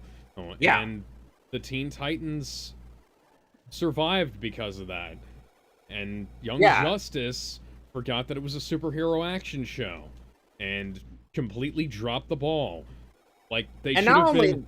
There's all kinds of stuff that they should have been, they could have done, and that would have made it interesting to watch, but they wanted to try and be subversive. It's just that the stuff that they did to be subversive have also happened and to make it incredibly easy to make, we're not gonna have, this is epitomized by I like them having silent space battles because, like, that was okay. That was interesting when Firefly did it, but nowadays it's basically just used so that we can cut down on the amount of stuff we have to pay our Foley artists to do, you know? Well, like, oh, we can save so much money by not having to do sound design on all this shit, you know? And the thing is that even though it is somewhat realistic that there wouldn't really be sound in space, the thing is that it immediately takes me out of the fucking visual, you know? Exactly. It takes you out of the experience. You can't tell necessarily what's going on or how effective if certain things are by just by the visuals of some of these things. Because it looks like, okay, it looks a certain way, hey, but I want to see, like, inside the ship, I want to see the crew of the Enterprise shaking around when the fucking photon torpedo hits, you know? Oh, that kind of thing. Also, realistic doesn't really mean good. Yeah. You know, like, I mean, like I think there's a I mean, look at the game. There's a Simpsons comic that I found where it tried to play with that idea, where it was like a nerd was in charge of making some sort of, a parody of like their version of Star Wars. And so, like, for example, there's a firefight, and the people in the theater was like, why can't I hear anything? What happened to the sound effects? And they're like, and the nerd's sitting there like, they're idiots. You know there's no sound in space, and that's so scientifically inaccurate. Then they go to warp speed, and it's like, hey, why aren't they there already? Oh my god, why couldn't you just go to warp speed? He was like, oh, you're idiots. That wouldn't happen in real life. If it did, they make a black hole. That's what there's kind of shit that we don't know that it can't happen in real life. We just know that we can't do it right now. No, yeah, but that's the thing we always talk about whenever it comes to science fiction. We don't know if you try to make sci-fi realistic, then it's not going to be as fun. Yes. Alex, you want to know something funny? So, one thing I kind of imagine and Wally it would totally do after he gets his powers and whatnot, he'd be like, so now that I realize I have superhuman speed, that means based on the Flash, I could probably travel way faster than the speed of light. And they're like, wait, speed of light? Well, yeah, that's kind of how fast he goes. But then he's like, okay, how do you know? Oh, that's okay. Hey, let's do something stupid. Okay, ask me how the Queen of England is. Okay, how's the Queen of England? Dead. Yeah, she's doing all right. No, he's just like still dead.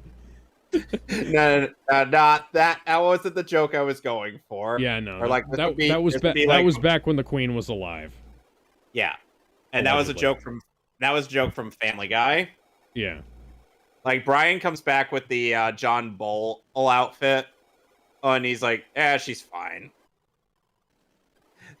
Seriously, that was actually a good conveyance of superhuman speed in a show, in one of the in the episode that had like 3 short episodes in one. Yeah, Family Guy could be really good at some points. Because for context's sake, in regards to that episode, Peter and the gang end up getting hit with a truck full of radioactive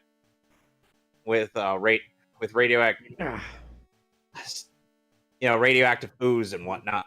And Peter gains the ability to shapeshift into not a specific type of things, just literally anything. Name it, and he will turn into it. Yeah. He will literally turn into separate body parts of a human being. And even when in his animal forms, he can still talk. So basically, Peter had the most busted form of shape-shifting imaginable. Then there's Lois Griffith, who gained superhuman strength. Stewie gained in telepathic and telekinetic powers. And the power of combustion. Brian has superhuman speed, and Meg has the ability to grow her fingernails to absurd lengths. Huh. Wait, did you already Chris can just... Oh, and Chris could make things spontaneously combust. Yeah, like Shendu. So, yeah, this the Russell Brand thing just kind of reminds me of how earlier this year This is the how lead you singer of Rammstein, of Till Lindemann, was accused of a bunch of sexual improprieties. And Der Spiegel once actually published reports from an anonymous woman who may or may not exist, who claimed she was in a sexual relationship with Lindemann when she was 15. And this happened, all this shit happened in between June and August. And then in August, German prosecutors dropped the case, saying that the investigations didn't provide any evidence and that they were unable to substantiate allegations as law enforcement agencies had not received direct testimony from the accusers. Long story short, the story was bullshit, and they didn't, like, all of this was fucking dumb. And Rammstein had to drop one of their funniest songs from their sets because of bullshit from people who may or may not exist, and who definitely weren't willing to put their balls to the wall, put their money where their mouth was about the accusations they were making. There you go again. And this is gonna turn out how, I'm gonna say about this what I usually say about everything. And this is, until there's like actual evidence coming out more than just people saying shit. We're gonna say, hey, he's probably innocent. This is probably nonsense because it's literally it's called innocent until proven guilty. People learn. You gotta learn it by now. Yeah, the only reason I had anything different to say about Justin Roiland was because, one, there was a police arrest, which you never see happen in these kinds of things. Well, not hardly, anyways. Same with Ezra Miller. Yeah. Well, Ezra Miller, we actually have video footage of him. We have video footage of someone. Yes, we actually have all this, and there are people standing with him, and the video of the first. Yeah, the video of the first thing was like, that was the gentlest choke slam I'd ever seen, but there was other stuff that happened later, or there's like people saying shit, there's that has more credibility than just saying shit. There were charges filed for assault against him and stuff like that. And like, the fucking Ezra Miller versus Hawaii thing is fairly well documented. You can go check that out. Yeah. I don't know what necessarily to say about the other stuff that he allegedly did, and like how he allegedly had some kind of cult that he was leading thing, but Well, I wouldn't put it past him if he did. At this point, like the Flash waged a one-man war on the state of Hawaii. There's no telling what happened. The only reason I said anything different about Justin Roiland was because there was an arrest and because he's a male feminist. Male feminists never get any credibility in my eyes because I see them like there's a Stone Toss comic about how male feminists are basically just a matter of camouflage, and don't get on my ass for citing Stone Toss, unless we can just go back and cite and look at the list of male feminists and people who are anti-Gamergate and whatnot, and who got done for sexual assault. Look at Mombot. Look at, people who don't like Stone Toss are bitches anyway. Who cares? Yeah, Stone Toss. Hell, Movie Bob is still, a thing, and it's only a matter of time before. Movie Bob's an idiot, though. Yeah, he's a fucking idiot who cooks with Mountain Dew. And I can't really put that past them because they're having stupid recipes. I'm not talking about. I'm not going to put it past them doing the Mountain Dew thing because they're actually. If you back then a couple of years ago, there actually was a turkey recipe for you to use Mountain Dew for some reason. Well, I remember. Also, I'm not going to put it past them because there have been stupider recipes. There have been people who tried to dry age beef with peanut butter, Nutella, and people been trying to dry age beef with like macaroni and cheese dust. some stuff. Yeah, There's so some it's just stuff like where you find out about like stupider cooking things hacks people that have done. actually work out really well. Oh, and it's incredibly surprising thing that they manage to actually work out not the way they do. Not every cooking hack is stupid, but the thing is like it's Movie Bob. Like the man is the man created like there's a meme about him being a diabetes themed version of Magneto. Oh, you know. Oh, I see that. I can see that. Yeah, he's called Diabeto. Go look him up. Gizmo, remember that song? What? The thong song parody that Asa did roasting Movie Bob. Yes. I have And such a beta recently, mail to Movie the Bob door. decided to simp for Megan Fox as Nitara. Movie Bob needs to be kept away from women for a number of reasons. One of which being all women. That he, one of which being Lindsay Ellis. Just because, as much as I don't like Lindsay Ellis, I wouldn't wish Movie Bob on anybody. No. Except maybe Adolf Hitler. Or if maybe Movie Bob decided that he liked Adolf Hitler, NyQuil chicken. Nope, that's like vomit. That can actually kill you. Yeah, that will fucking kill you. Yeah. Cat showcased me Alex, look what I posted. Actual reaction, actual response to trying to recreate TikTok recipes. Yeah. Miss me with that chicken. And one of those almost made me physically ill. The Bob. Dude, there actually have been people who try to legitimately retry TikTok recipes. Some of them legitimately I can't see being good or at least decent. But others I just don't get why they're getting so much praise. You can go check, I can't remember what her name is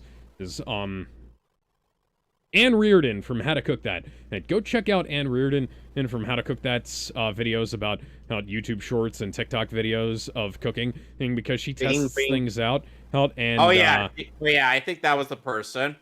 Yeah, and that she's Australian, and she tests out TikTok recipes using 5-minute crafts and things like that, and sees what actually works and what doesn't. It's basically like Mythbusters for internet cooking hacks. It's great. Yeah, it is actually kind of funny. It's just, it made me a little uncomfortable on one of them, and I'm just like, oh god, no, I don't want to be here anymore. Or please turn it off. We get it. These recipes suck. Yeah, some things I see. Words of the song. Yeah, some things I see, I'm just like, yeah, I don't want to think about that. Alex, what are the words to that song? What song were you singing? I was thinking about something else. Kevin said I don't want to be, and that made me start singing that one song. I don't want to be anything. I forgot the words. Now I'm like on the tip of maybe knowing what those words are, and I don't remember. Hold on, I think. On a different note, though, did you, Carlos Santana had a new album out a couple of years ago. Gavin DeGraw, I don't want to be. That's the song. And so on a related note to music, Carlos Santana had a new album out a couple of years ago. Well, and it had some of the worst printing I'd ever seen on a mainstream release. Like Carlos Santana is probably one of the most famous guitarists in the world. Well, especially in the mainstream. Is he the guy that sang Smooth? What? Carlos Santana does not sing on his albums that I'm aware of. Or at least not on his hit songs. The guy that sang Smooth then, because I thought that was Santana. If it was Santana, it would have been somebody from his band singing in that. As far as I know, Santana doesn't sing at all. Because and weirdly enough, the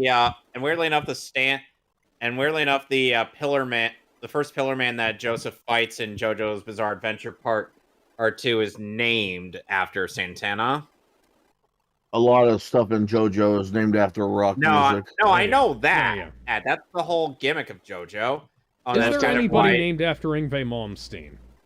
You would think so. Don't know. There ought to be somebody named after him and Jeff Scott Soto. What about Kiss? Guys from Oh, Kiss? there's a stand named Kiss. What do they change the name to? Smooch? I don't know, actually. I'd have to look that up. Soundboard. What is this? Please don't touch that. Bowls. We've already had enough soundboard spam for one day. Yeah. Okay. We'll save the soundboard spamming for when we do the waifu wars. Which, by the way, that'll be next Friday. Yes. I know I'm not done with the stream yet, but I do really enjoy talking about but I really do enjoy that talking about the stuff I can talk about. Because it's like, oh yeah, I had something else I wanted to mention.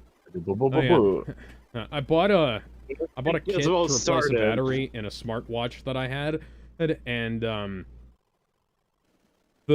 they included some tools to open the smartwatch, and both of them broke. Ouch. They were made out of plastic. Yeah, I was still able to get the watch open, but that was like with my own shit, not the stuff they gave me. And then the battery wouldn't fit in, and so that was fucking great. Now, Alex, I wouldn't have even cared about the tools if the battery actually worked.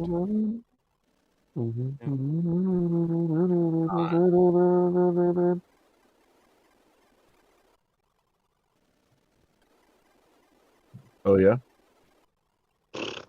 Now, Alex, how do you feel about So I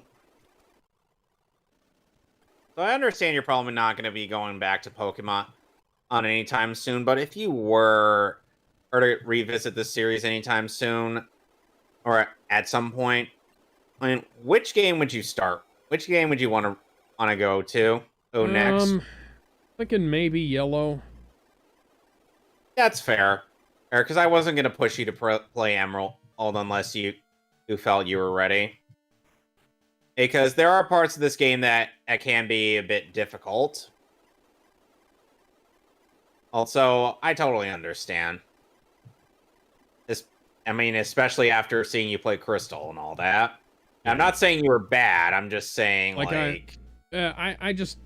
You're better. I'm okay with long games, but this is like a giant time sink of repetitive exercises. And I do like to try and keep repetitive exercises to a minimum in that regard. Because, I don't know. Right. I just don't find a lot of grinding fun. That's, like I said, that's fair. And the thing is that, at the very least, next week when I do XD Gale of Darkness, that'll be the last time I go back to that game, because... Alright. I can't... There's nothing really left to do there. I've already caught all the Shadow Pokemon.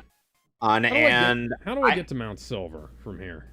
Mount Silver, where are you right now? I'm at, I'm next to Victory Road. You're next to Victory Road. Yes. Okay, so... Are you right at the entrance of Victory Road? Yes. Okay, so you go left. Okay, so I go left through that area I was grinding in, okay. Yes, you go left, and there's a cave past the Pokemon Center. Or that's there. Oh, there's a Pokemon Center there, so I don't have to keep going back. Told ya. Okay.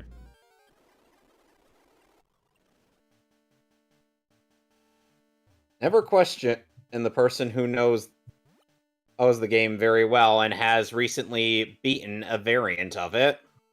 I'm near Silver Cave.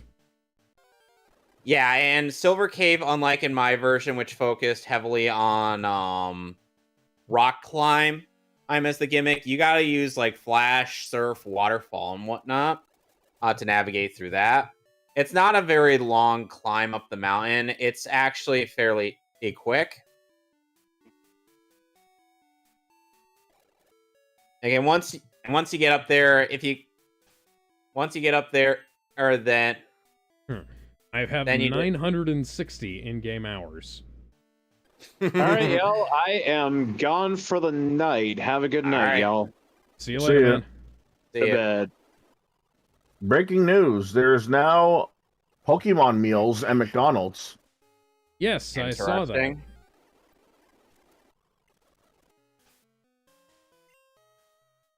Looks like they'll be including yeah, that looks like they'll be including Pokemon cards as well as booster packs. Oh, again, I wonder if people are gonna be fighting over that. Oh, I swear to God, man! If there are, I'm gonna fight them just to shut the fuck up so I can get my nuggets. You're fighting for your card? No, I'm just fighting so I could shut them the fuck up so I can get my goddamn Big Mac. Holy shit! Is it gonna be better or worse than fighting off people who want the Szechuan sauce? I'd rather fight them too.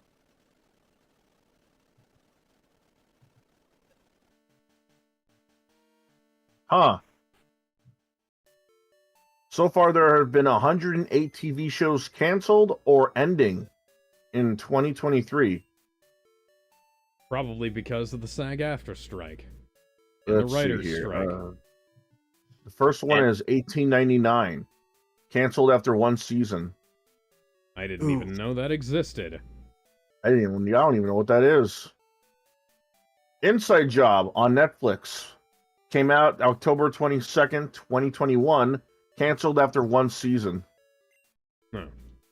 You know, Inside people have been Job. I've heard of that, but I don't know what it is. Think of it like Rick and Morty, except it's not aliens, it's conspiracy theories. Okay. okay, man. And the Illuminati. Okay. Then. Uncoupled from Netflix, premiered on July 29th, 2022, canceled after one season. Dead I've End, never heard of that. Yeah, I haven't either, but it does have that same guy from How I Met Your Mother. Neil Patrick Harris. That guy, yeah. How did I guess that? Dead End, Paranormal Park, premiered on June 16th, 2022, canceled after two seasons. Yeah, when it was revealed that there was someone who got AIDS and lied about it and gave it to someone else without telling them, I think that's what broke the camel's back. Got Don't ask me AIDS. how it. Vampire Academy on Peacock, September 15th. September 15th, 2022, canceled after one season. Yeah, a lot of these shows are fucking shows that. I taught it to Peter.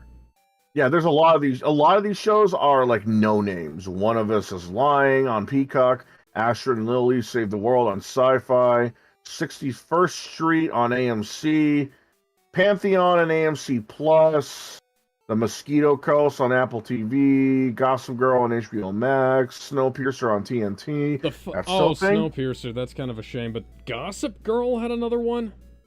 Yeah, apparently. That show was already terrible. Why did it need another series? Because woke. Rat in the Kitchen, Mayans MC, Outlander, Titans. Oh, actually, no, I'm pretty glad. How the fuck is Outlander still going? That show was weird. It ended after 5 seasons. It's only been going for 5. Hang on, when did Outlander It's going to end after 5 seasons, I mean. It's been going on since 2018. Nope, 2014. No, it says right here 2018. September 4th, 2018. See. Outlander on Stars. Yeah, Outlander on Stars. Since August 2014. First season August 20. It's had 6 seasons, and it's gonna have another. Huh. This is only like 4 days old. How is that so outdated? Okay, let's see. Production for season 7 began in April of 2022, when filming began in the 22nd.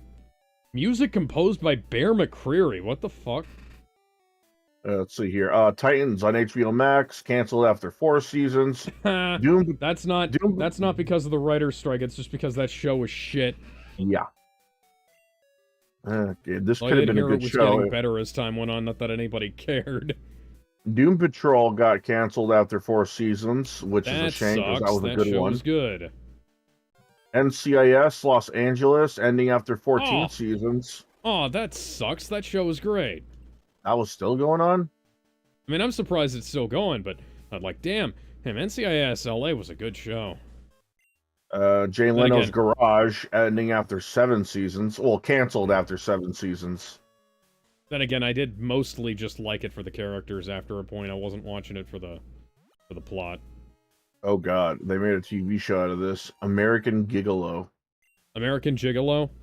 I would call it Seriously? Gigolo. Yep, it's canceled I after got a season. attacked by a wild Ursaring. Oh, well, here's one that's good. Cobra Kai, it's getting its last season. And it's getting its last season, hopefully ending everything. Oh, here's hoping they can just wrap up Cobra Kai. Because Cobra Kai's good, but I if it like goes Cobra on for Kai too- for like... Well, you know, I'd rather have Cobra Kai than not. Yeah, but like I kind of think that if it goes on for too long, it's gonna wind up being what I thought it was gonna be at first. You know, it's ending after its sixth season, so it'll hopefully they're gonna tie everything up, and no loose ends are like gonna come up again. Like, hopefully they bring up the cartoon, which I really really hope. Hopefully they don't bring up the next Karate Kid in any way. You know, I've been wishing that they would bring her what's her name? Who is that? I don't know, man. All I know is that she has the career of getting her ass beaten in every movie. Hilary Swank. Hilary There you Swank. go. I've been hoping that they'd bring Hilary Swank back, heck, just for the joke, you know. What's the She's joke only- gonna be? Will the joke even be worth it at that Ever point? since $1 Million like, Baby, oh, you're the- he's been in a number of depressing things. Oh, right, Can- you're Miyagi's That's- other student that was after me, or something like that. Here's how I think it's gonna be like. Who are you? Oh, I turned on Miyagi too. Yeah, right. So anyway, Lawrence. Yeah. Kindred canceled after 1 season. Don't know what the fuck that is. Let Is the it right based one on in. Kinder Eggs? I have no fucking idea. A lot of these shows just... Oh, Pennyworth, The Origin of Batman's Butler, canceled after 3 seasons. Why the fuck was that a show? That's Yeah. How many discount Batman shows have there been? By the way, hey, Tenty Tech says people had a fit when Inside Job got canceled. I didn't know that it was a thing. Reboot on Hulu got canceled after a season. Oh, gee, I wonder Yeah, why. The reboot, it wasn't very good. It was a live-action CGI hybrid, and then they basically tried to make it discount Power Rangers, even though the original reboot was, Not fairly- that reboot, but sure. Mysterious Benedict Society on Disney Plus canceled Oh. after 5 seasons. Wait, what Outside the Line. I don't know There what was the a fuck that is. Mysterious Benedict Society? I don't know what the fuck that is. That was a book series of, like, really good, goofy mystery novels. I haven't heard of them. The Goldbergs, ending after 10 seasons. That's about time. Soulmates, Barry, League of... for fuck. Remember that movie, A League of Their Own? Yeah? They had a show, apparently. Was that an They're ending Amazon it- show? Prime Video, they're ending it after Yeah. 2 seasons. Good, because why the fuck was that show to begin with? Yeah, good question. Three Pines, canceled. Willow, canceled. Good.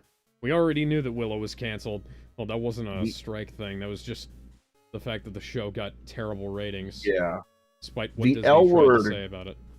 The L Word, Generation Q, canceled after 3 seasons. You should have just canceled it pre-production. You, and ending after 5 seasons. Oh, funny thing. When someone tried to bring it up in a news conference, well, I mean like actual like news. It was It like was a like, Who's oh. On First thing, wasn't it? Yeah, it was fucking. It was not even funny. It was You stupid gotta for all the wrong. It was stupid for all the wrong and right reasons. Like, oh, I was watching you last night. Oh, you're watching me? No. It's the show's called You. Oh, it was called Me. Well, when I say me, she's saying her name. No, it's called you. You. It's called you. Oh, it's called me? It's like, oh my fucking god, I want to choke this hoe with her own hair. Okay, that's not how you do that. She wasn't trying to be funny. She genuinely thought there was a TV show named after her. And the guy was trying to explain it as plain as day. It's you. It's called you. It wasn't a joke. If it had been a joke, look, that's not how you do that joke. And if it hadn't been a joke, oh dear God, like. Let's see. Big Shot was canceled. Fear the Walking Dead. To be a Dead. big shot. Fear the Walking Dead is going to end after its 5th season. Firefly Lane canceled. The Mighty Ducks Game Changers got canceled. That's a shame too, because I actually like that one.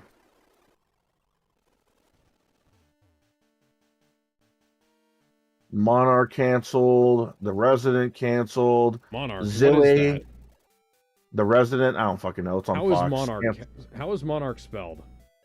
Monarch.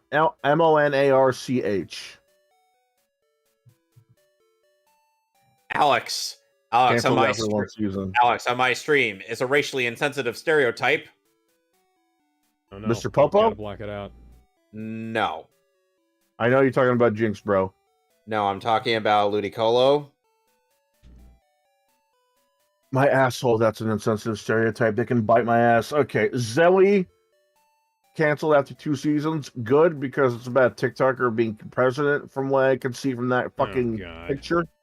From what I can see from that fucking picture. National Treasure, Edge of History, canceled after 1 season. Good, you left out Nick Cage. Yeah, I was gonna say, where's Nick Cage? Yeah. They're supposed to be making a sequel to National Treasure 2. They announced National Treasures 3, 4, and 5, and then didn't do anything. Big Mouth is going to be canceled after its 8th season. Thank fucking God. I never saw the hype behind it, man. I never did. Human Resources, which is a spin-off of Big Mouth, is canceled after 2 seasons. Oh, thank fucking God. Avenue 5 canceled after 2 seasons. Blood and Treasure canceled. Judge Mathis canceled. The People's Court canceled after 38 seasons. Yeah. We need to kill more reality TV shows. Those fucking in courtroom shows are fucking awful.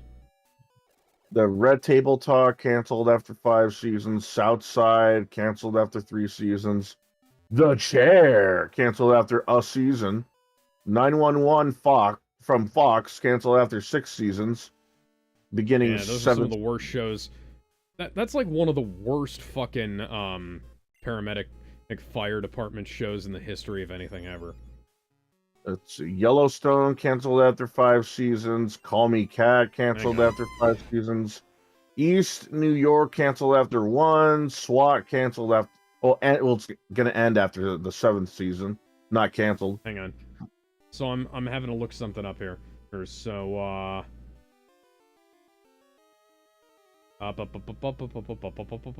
they tried rebooting. So Yellowstone is not canceled. Filming has been put on indefinite hold for the moment, because of the SAG-AFTRA strike. Yeah, that sounds about right. They tried making a TV show based off the Arnold Schwarzenegger movie True Lies. That got canceled after 1 season. What the fuck? Why does that exist? It just does, Alex. Walker Independence canceled after 1 season. Kung Fu canceled after 3 seasons. Good.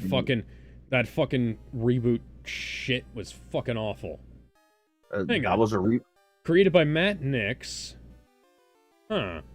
So True Lies. I don't know if it's a reboot or a sequel to the original Kung Fu show. It's supposed to be. True Lies is supposed to be a reboot TV show. I'm not talking about the True Lies show. I'm talking about Kung Fu. Kung Fu. Yeah, that's an outright reboot too. That's based off of the old TV show back in the day. Yeah, with David Carradine. Yeah, I remember that. And that was a good show. Oh, I watched that all the time when I was a kid. But and fun fact, was also the basis for the Steven Seagal Mad TV skit. Ninjas. Where David Carradine played the mentor character. The Winchesters canceled after one season. You know, that's kind of unfortunate because that show wasn't that bad. But Here, nobody cared about it, so, you know. Yeah, I mean, Lockwood and Company canceled after one season. Alaska Daily canceled after one season. Big Sky canceled after 3 seasons. Huh, okay. The Company You Keep canceled after 1 season. Archer, it's ending the series after its 14th season is finished. By the way, Alex, currently in my game, I am at the obligatory grave site for Pokemon. Yay. Even though Pokemon allegedly never actually die. I'm actually a little sad that Archer's ending. On screen, of course. I'm actually kind of sad that Archer's ending. I mean, granted, it's got 14 seasons. It's stayed long enough, but there's still some adventures in there they could do. Like, or such as? Well, it's a spy show. You can do just about anything with it. Going back to Area 51, have an official time travel story, going into Area 52, finding out that a lot of the conspiracy theories were real, finding out that a lot of conspiracy theories that are real are manipulated by another spy agency, have another spy agency come up and become rivals. You know, anything could happen in Archer. And meanwhile... Physical, Apple TV, canceled after 3 seasons. Tuning Out the News, Comedy Central, canceled after 3 seasons. Hell of a Week with Charlemagne the God, canceled after 2 seasons. I love that for you. Canceled after 1 season. Perry Mason, canceled after 2 seasons. It's a Grant fucking Crew, Perry Mason reboot? What? Yeah. Grant Crew, canceled after 2 seasons. Oh, this one is very, very sad. Young Rock, canceled after 3 seasons. Not even ending, just canceled. Young Rock is a funny show. It really is. It's a good show. Yeah, surprisingly. But yeah, I don't think anybody's going to miss this one. Gotham Knights, canceled after 1 season. The fact that no. Should have been canceled after 0. Dude, the moment you had a police... Oh, it was on CW. No, I'm talking about the Perry Mason show. So the Perry Mason show was on the HBO. It had 2 seasons. It got canceled in June. Why did you make it a period piece? It's a show about lawyers. Yeah. Billions, canceled after 7 seasons. It was a contemporary series when it was made originally. You could have done what the previous versions did and made it a contemporary show as well. Oh god, why was this a thing? High School Musical, the series. Yeah, I remember ending that. after 4... No. Like I didn't stutter. That's the legitimate title. High School Musical, the series. I've heard of it. I believe you. Ending after 4 seasons. You know what? That kind of fits considering there's like 4 years of high school, so that kind of fits. Yeah. American Auto, canceled after 2 seasons. The Game, canceled after 2 seasons. Grease, Rise of the Pink Ladies, canceled after 1 season. Gee, I wonder why. Grease, Rise of the Pink Ladies also has one of the worst special effects failures in the history of anything ever. Or you can, I believe it's in like the second to last episode, and one of the actors quit the show, and he wasn't gonna return. He was like, fuck you, I'm not coming back. And they use a body double for most of it. For for most of his last shots. Except for one shot where they just pasted a still frame PNG of his face onto a different person's body. And motion tracked it. And it looks awful. Dude, that sounds like something they did in Game of Death 2. Yeah, they literally did that in Game of Death 2. God. Like, they had a fucking printout of Bruce Lee's face taped to a mirror so that the body double would fit. would Yeah, not that was a immediately no. be twigged as being not Bruce Lee, you know? That was in no way convincing. Yeah. Queen of the Universe canceled after 2 seasons. Gee, I wonder why. What the fuck even was that? It's about drag queens and whatever the fuck else they wanted to. Dude, the fact that drag queens are getting so much shit right We now already from had- both sides. We already had RuPaul's Drag Race. Did we really need more? Nobody wants more. That's the thing. Star Trek Prodigy canceled after 1 season. Oh, that kind of sucks. Prodigy was alright. Yeah. A Black Lady sketch show canceled after 4 seasons. You should Is have that canceled literally it. what it was called? Yeah, it was literally what it was called. Oh, what the They fuck? didn't call the Bernie Mac show Black Comedy Family Show. No, they called it the Bernie Mac Show. Oh, like we didn't. It wasn't. Listen to me, America. I remember watching that show. Oh, hi, me. Los Espookies canceled after 2 seasons. What the fuck does that even? What the fuck is that? I'm guessing it's Hispanics trying to be goth. I have no idea. Oh, what the fuck is this? Reservation Dogs ending after 2 seasons. That sounds like it's trying to capitalize on Reservoir Dogs. Reservoir Dogs. Yeah. Oh wait, no, I remember this. It was Pokemon supposed to Trainer be. Red wants to battle. Pikachu. From what I can remember, it was supposed to revolve around these Native American characters, and this is where the William Knife Man meme came from. Sex Education canceled after 3 seasons. Snowflake Mountain canceled after 1 season. Should have been canceled after the first episode. The Watchful Eye canceled after 1 season. Single drunk female canceled after 2 seasons. Hard Sell canceled after 1 season. In Love All Over Again canceled after 1 season. Sky High the series canceled after 1 season. No, not the one you're thinking of. Welcome to Welcome to I was Eden. gonna say it was like if that's what I'm thinking of how did I not know that there was a Sky High show? Oh, and second, why the fuck did it get canceled? But if it's not that, yeah. Yeah, I would have watched it day 1 if there was a Sky High series based off Campbell for the win. Welcome to Eden canceled after 2 seasons. Up Here canceled after 1 season. City on Fire canceled after 1 season. The Peripheral canceled after 1 season. A League of Their Own again canceled after 1 season. The Great canceled after 3 seasons. The other 2 canceled after 3 seasons. We're almost done. The Idol canceled after 1 season. Suspicion canceled after 1 season. Doogie Kamealoha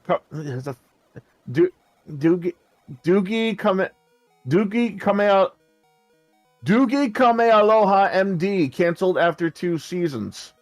How I Met Your Father canceled after 2 seasons. What? Breeders canceled after 4 seasons. Yep, you heard right. Game Theory with Bomani Jones canceled after 2 seasons. No, not that Game Theory. High Desert canceled after 1 season. Real Sports with Bryant Gumbel canceled after 29 seasons. I think we can all calmly agree as gentlemen and adults that the reason why a lot of these TV shows might be canceled is because nobody knows what the fuck they were. Yeah, like I'm granted I don't watch a whole lot of TV lately, but I do watch stuff. I try to keep track of things because I'm a giant fucking nerd, you know. Here's the other problem. If you want people to watch your series, make sure you advertise it enough. I only know a few of these shows because they were genuinely interesting, or because there was something to talk about. Nearly almost made 500 million in the box office.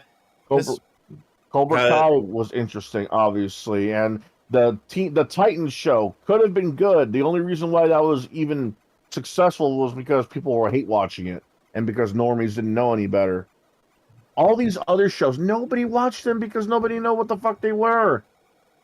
Bro, how many of you even knew what Los Espookies were until I just talked about it? How many of you even knew what a Black Lady sketch show was after I just talked about it? How many of you even heard of The Game after I just said its title? The Game, the most generic title you could ever think of, outside of Triple H. Yeah, I was gonna say, and like if you're not talking about, you know, Triple H, if you're not playing in the fucking Motorhead song there, or like, I don't know what we're doing. Even worse, the good shows are being canceled. Young Rock canceled? Why? Fucking why? The Rock has money. He's got money. Well, Yeah, it's probably got something to do with the with the strike. Rock used that money to, you know. This was before the strike. They canceled it before the strike. Oh yeah. They canceled it before the strike. You're saying nobody watched this? Nobody? Not a wrestling fan in sight. No WWE, no WWF, no WCW, no ECW, no just genuine Rock fans. You'd have to tell Ben about this because I'm sure he might have known about it or would be genuinely surprised that this existed. Dude, the only reason I even knew about Reservation Dogs was again because of the preview and because of the previews, the trailers showing that it's mostly a Native American cast, and because of that meme, William Knife Man. No, that cough is actually part of it. Fucking Christ, man. A lot of these teams. Oh, why are they canceling so many shows? When was the last time you heard about it? Yeah. Yeah.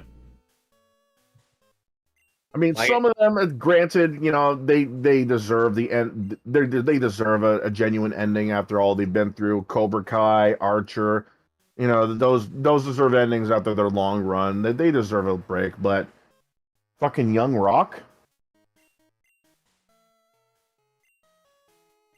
Young Rock, only 4 seasons. You're going to cancel that show? Inside Job?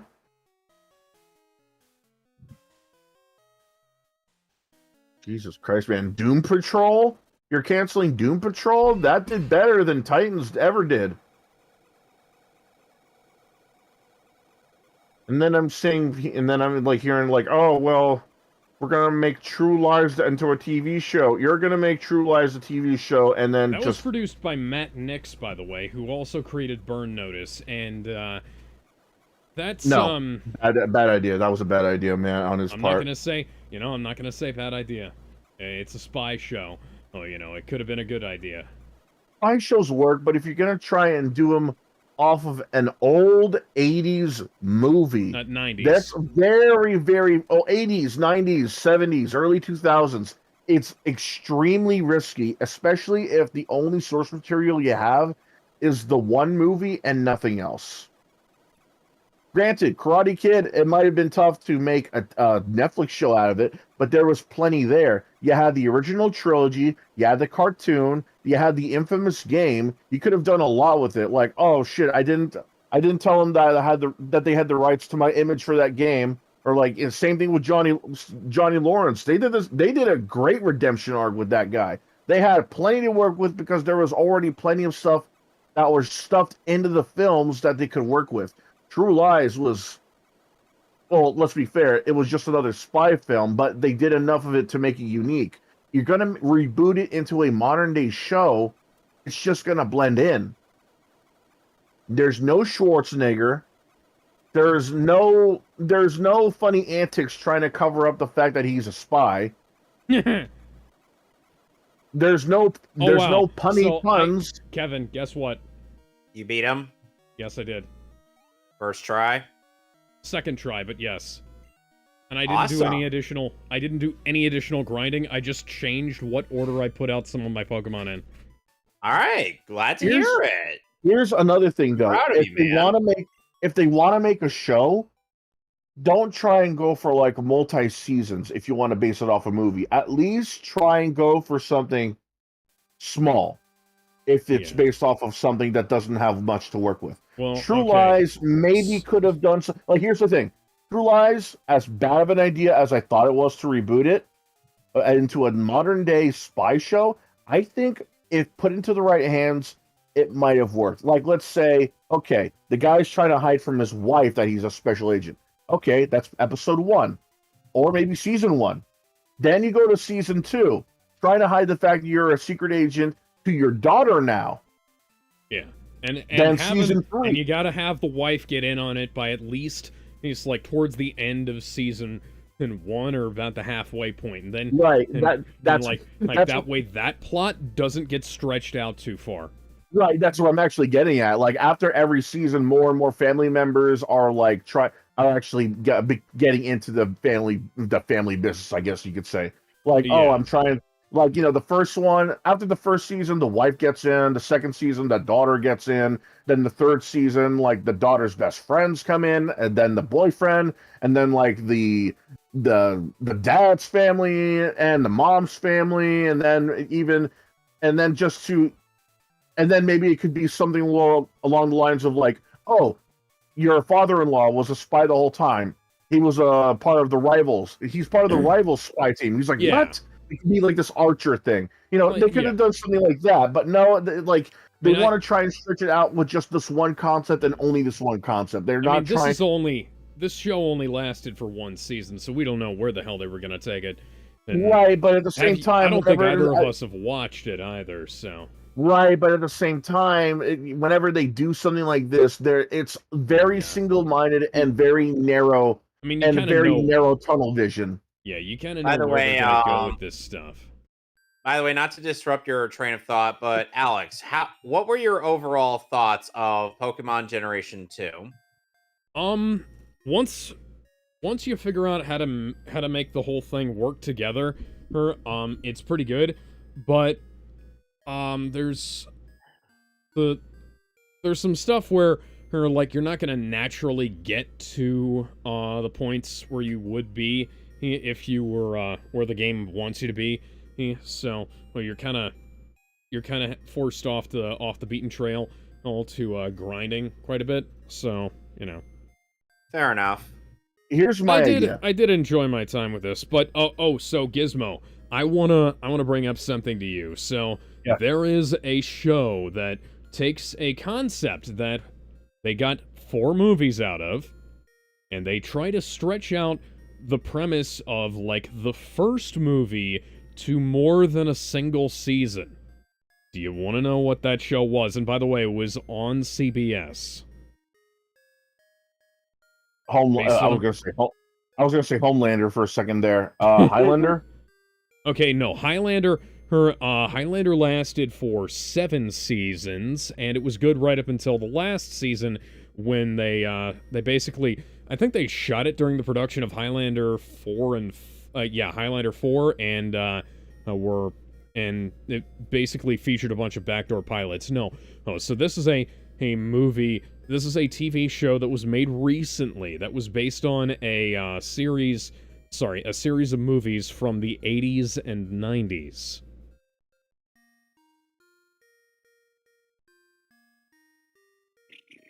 Rambo. Oh, good question. Close, but no. Lethal Weapon. I remember that shit. Yeah, there was a Lethal Weapon TV show. Was being the yeah. key word. I hated that. They had 2 guys who looked nothing like Riggs and Murtaugh, acting nothing like Riggs and Murtaugh. No. Riggs became a whiny emo bitch with a mustache. I mean, and well, the mustache thing wouldn't have been too big a deal if it wasn't for the fact that it completely highlights the fact that our lead actor looks nothing like Mel Gibson. and then they got the guy from My Wife and Kids as Murtaugh, which made no sense to me. Well, Riggs and so let me pull this up here. So, like, I get it, he's on in his years, and he might have been as old as Murtaugh was, the character anyway, maybe not the actor, but yeah. So this series God fucking damn it, man. The series started in 2016, ended in 2019, and then they had Damon Wayans as Murtaugh, Yeah. Clayne Crawford as Riggs, and then Riggs left in season 2, after season 2. So they had to replace him. So, Clayne Crawford... oh no, he was fired. So yeah, Clayne Crawford. The writing was on the wall. Dismissed from the show, quote unquote, for on-set behavioral issues, and they were looking to replace him for the 3rd season. Sean William Scott wound up playing a character named Wesley Cole, and if you're wondering who that was in the Lethal Weapon movies, he wasn't. And they had him as the new lead, the new co-lead rather. And then Damon Wayans said, "Yeah, I can't do this without Colleen Crawford." And then they were and he apparently got diagnosed with diabetes around that time. So he had to they had to rearrange the schedule so that he could, deal with that. And he said, "Yeah, I'm leaving." And after season 3, he's so that's great. Yeah, well, here's the thing. Shouldn't have Here's made why I that never show thought in the first place. here's the reason why I thought that movie should have never been a TV show in the first place. What the Because fuck? here's They had there's Leo never- Getz in the show, played by Thomas Lennon. The role was originally played by Joe Pesci in the other movies. So Yeah, wasn't he like retired from acting at that time though? Like I'm not he saying wasn't. it should have been Joe Pesci. I'm just saying It could have been. Like you It could have had been. you had a guy named you had a guy from Reno 911 who looks nothing like him, and They could has have gotten Joe Pesci back, man. and they could have had Joe Pesci back. They could have gotten and they could have done any kind of thing. Fucking you remember the fucking Limitless show? They actually got Bradley Cooper to show up in that TV show. Here the big thing I was trying to say was the reason why I don't think Lethal Weapon would have made a good TV show was because Lethal Weapon was known for its how much damage just those two cops made. Like, never mind Terminator 2 with the crane through the building, never mind the fucking gas tanker that was chasing after Schwarzenegger on the bike. Dude, they destroyed entire buildings, entire blocks, entire neighborhoods, like entire construction sites. Those guys did more damage than the Terminator ever did in either 1, 2, or even 3. You can't do that on a TV budget. You can't do that on a you CBS cannot do that on TV budget. If you do, then someone dirty fucking rich must be in charge of the goddamn budget. Like, so holy Alex, shit. are you just done with the game now? Yeah, I'm done with the game. So we can just so are we to call it for the night?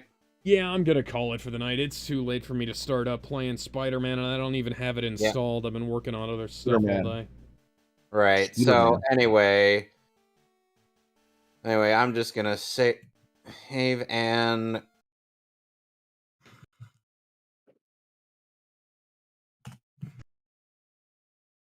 then we'll call it. Next time on Pokemon Emerald, I will be pursuing Team Magma, and Team Aqua. Magma. But next week will be Pokemon XD Gale of Darkness. So until then, I don't remember what I'm playing. You're playing Pokemon. You were playing Sonic the Hedgehog 4 episode Sonic 4. 2. Oh yeah. Okay. Oh, man. Yeah, I'll have to try and get the last Chaos Emerald in that. I was close. I was real close. Well, anyway. Up and, actually, you know what? I'm gonna try it a couple more times at the start of the stream, and then I'm just gonna give up and finish the game without it if I don't get it. Anyway, toodles. Bye.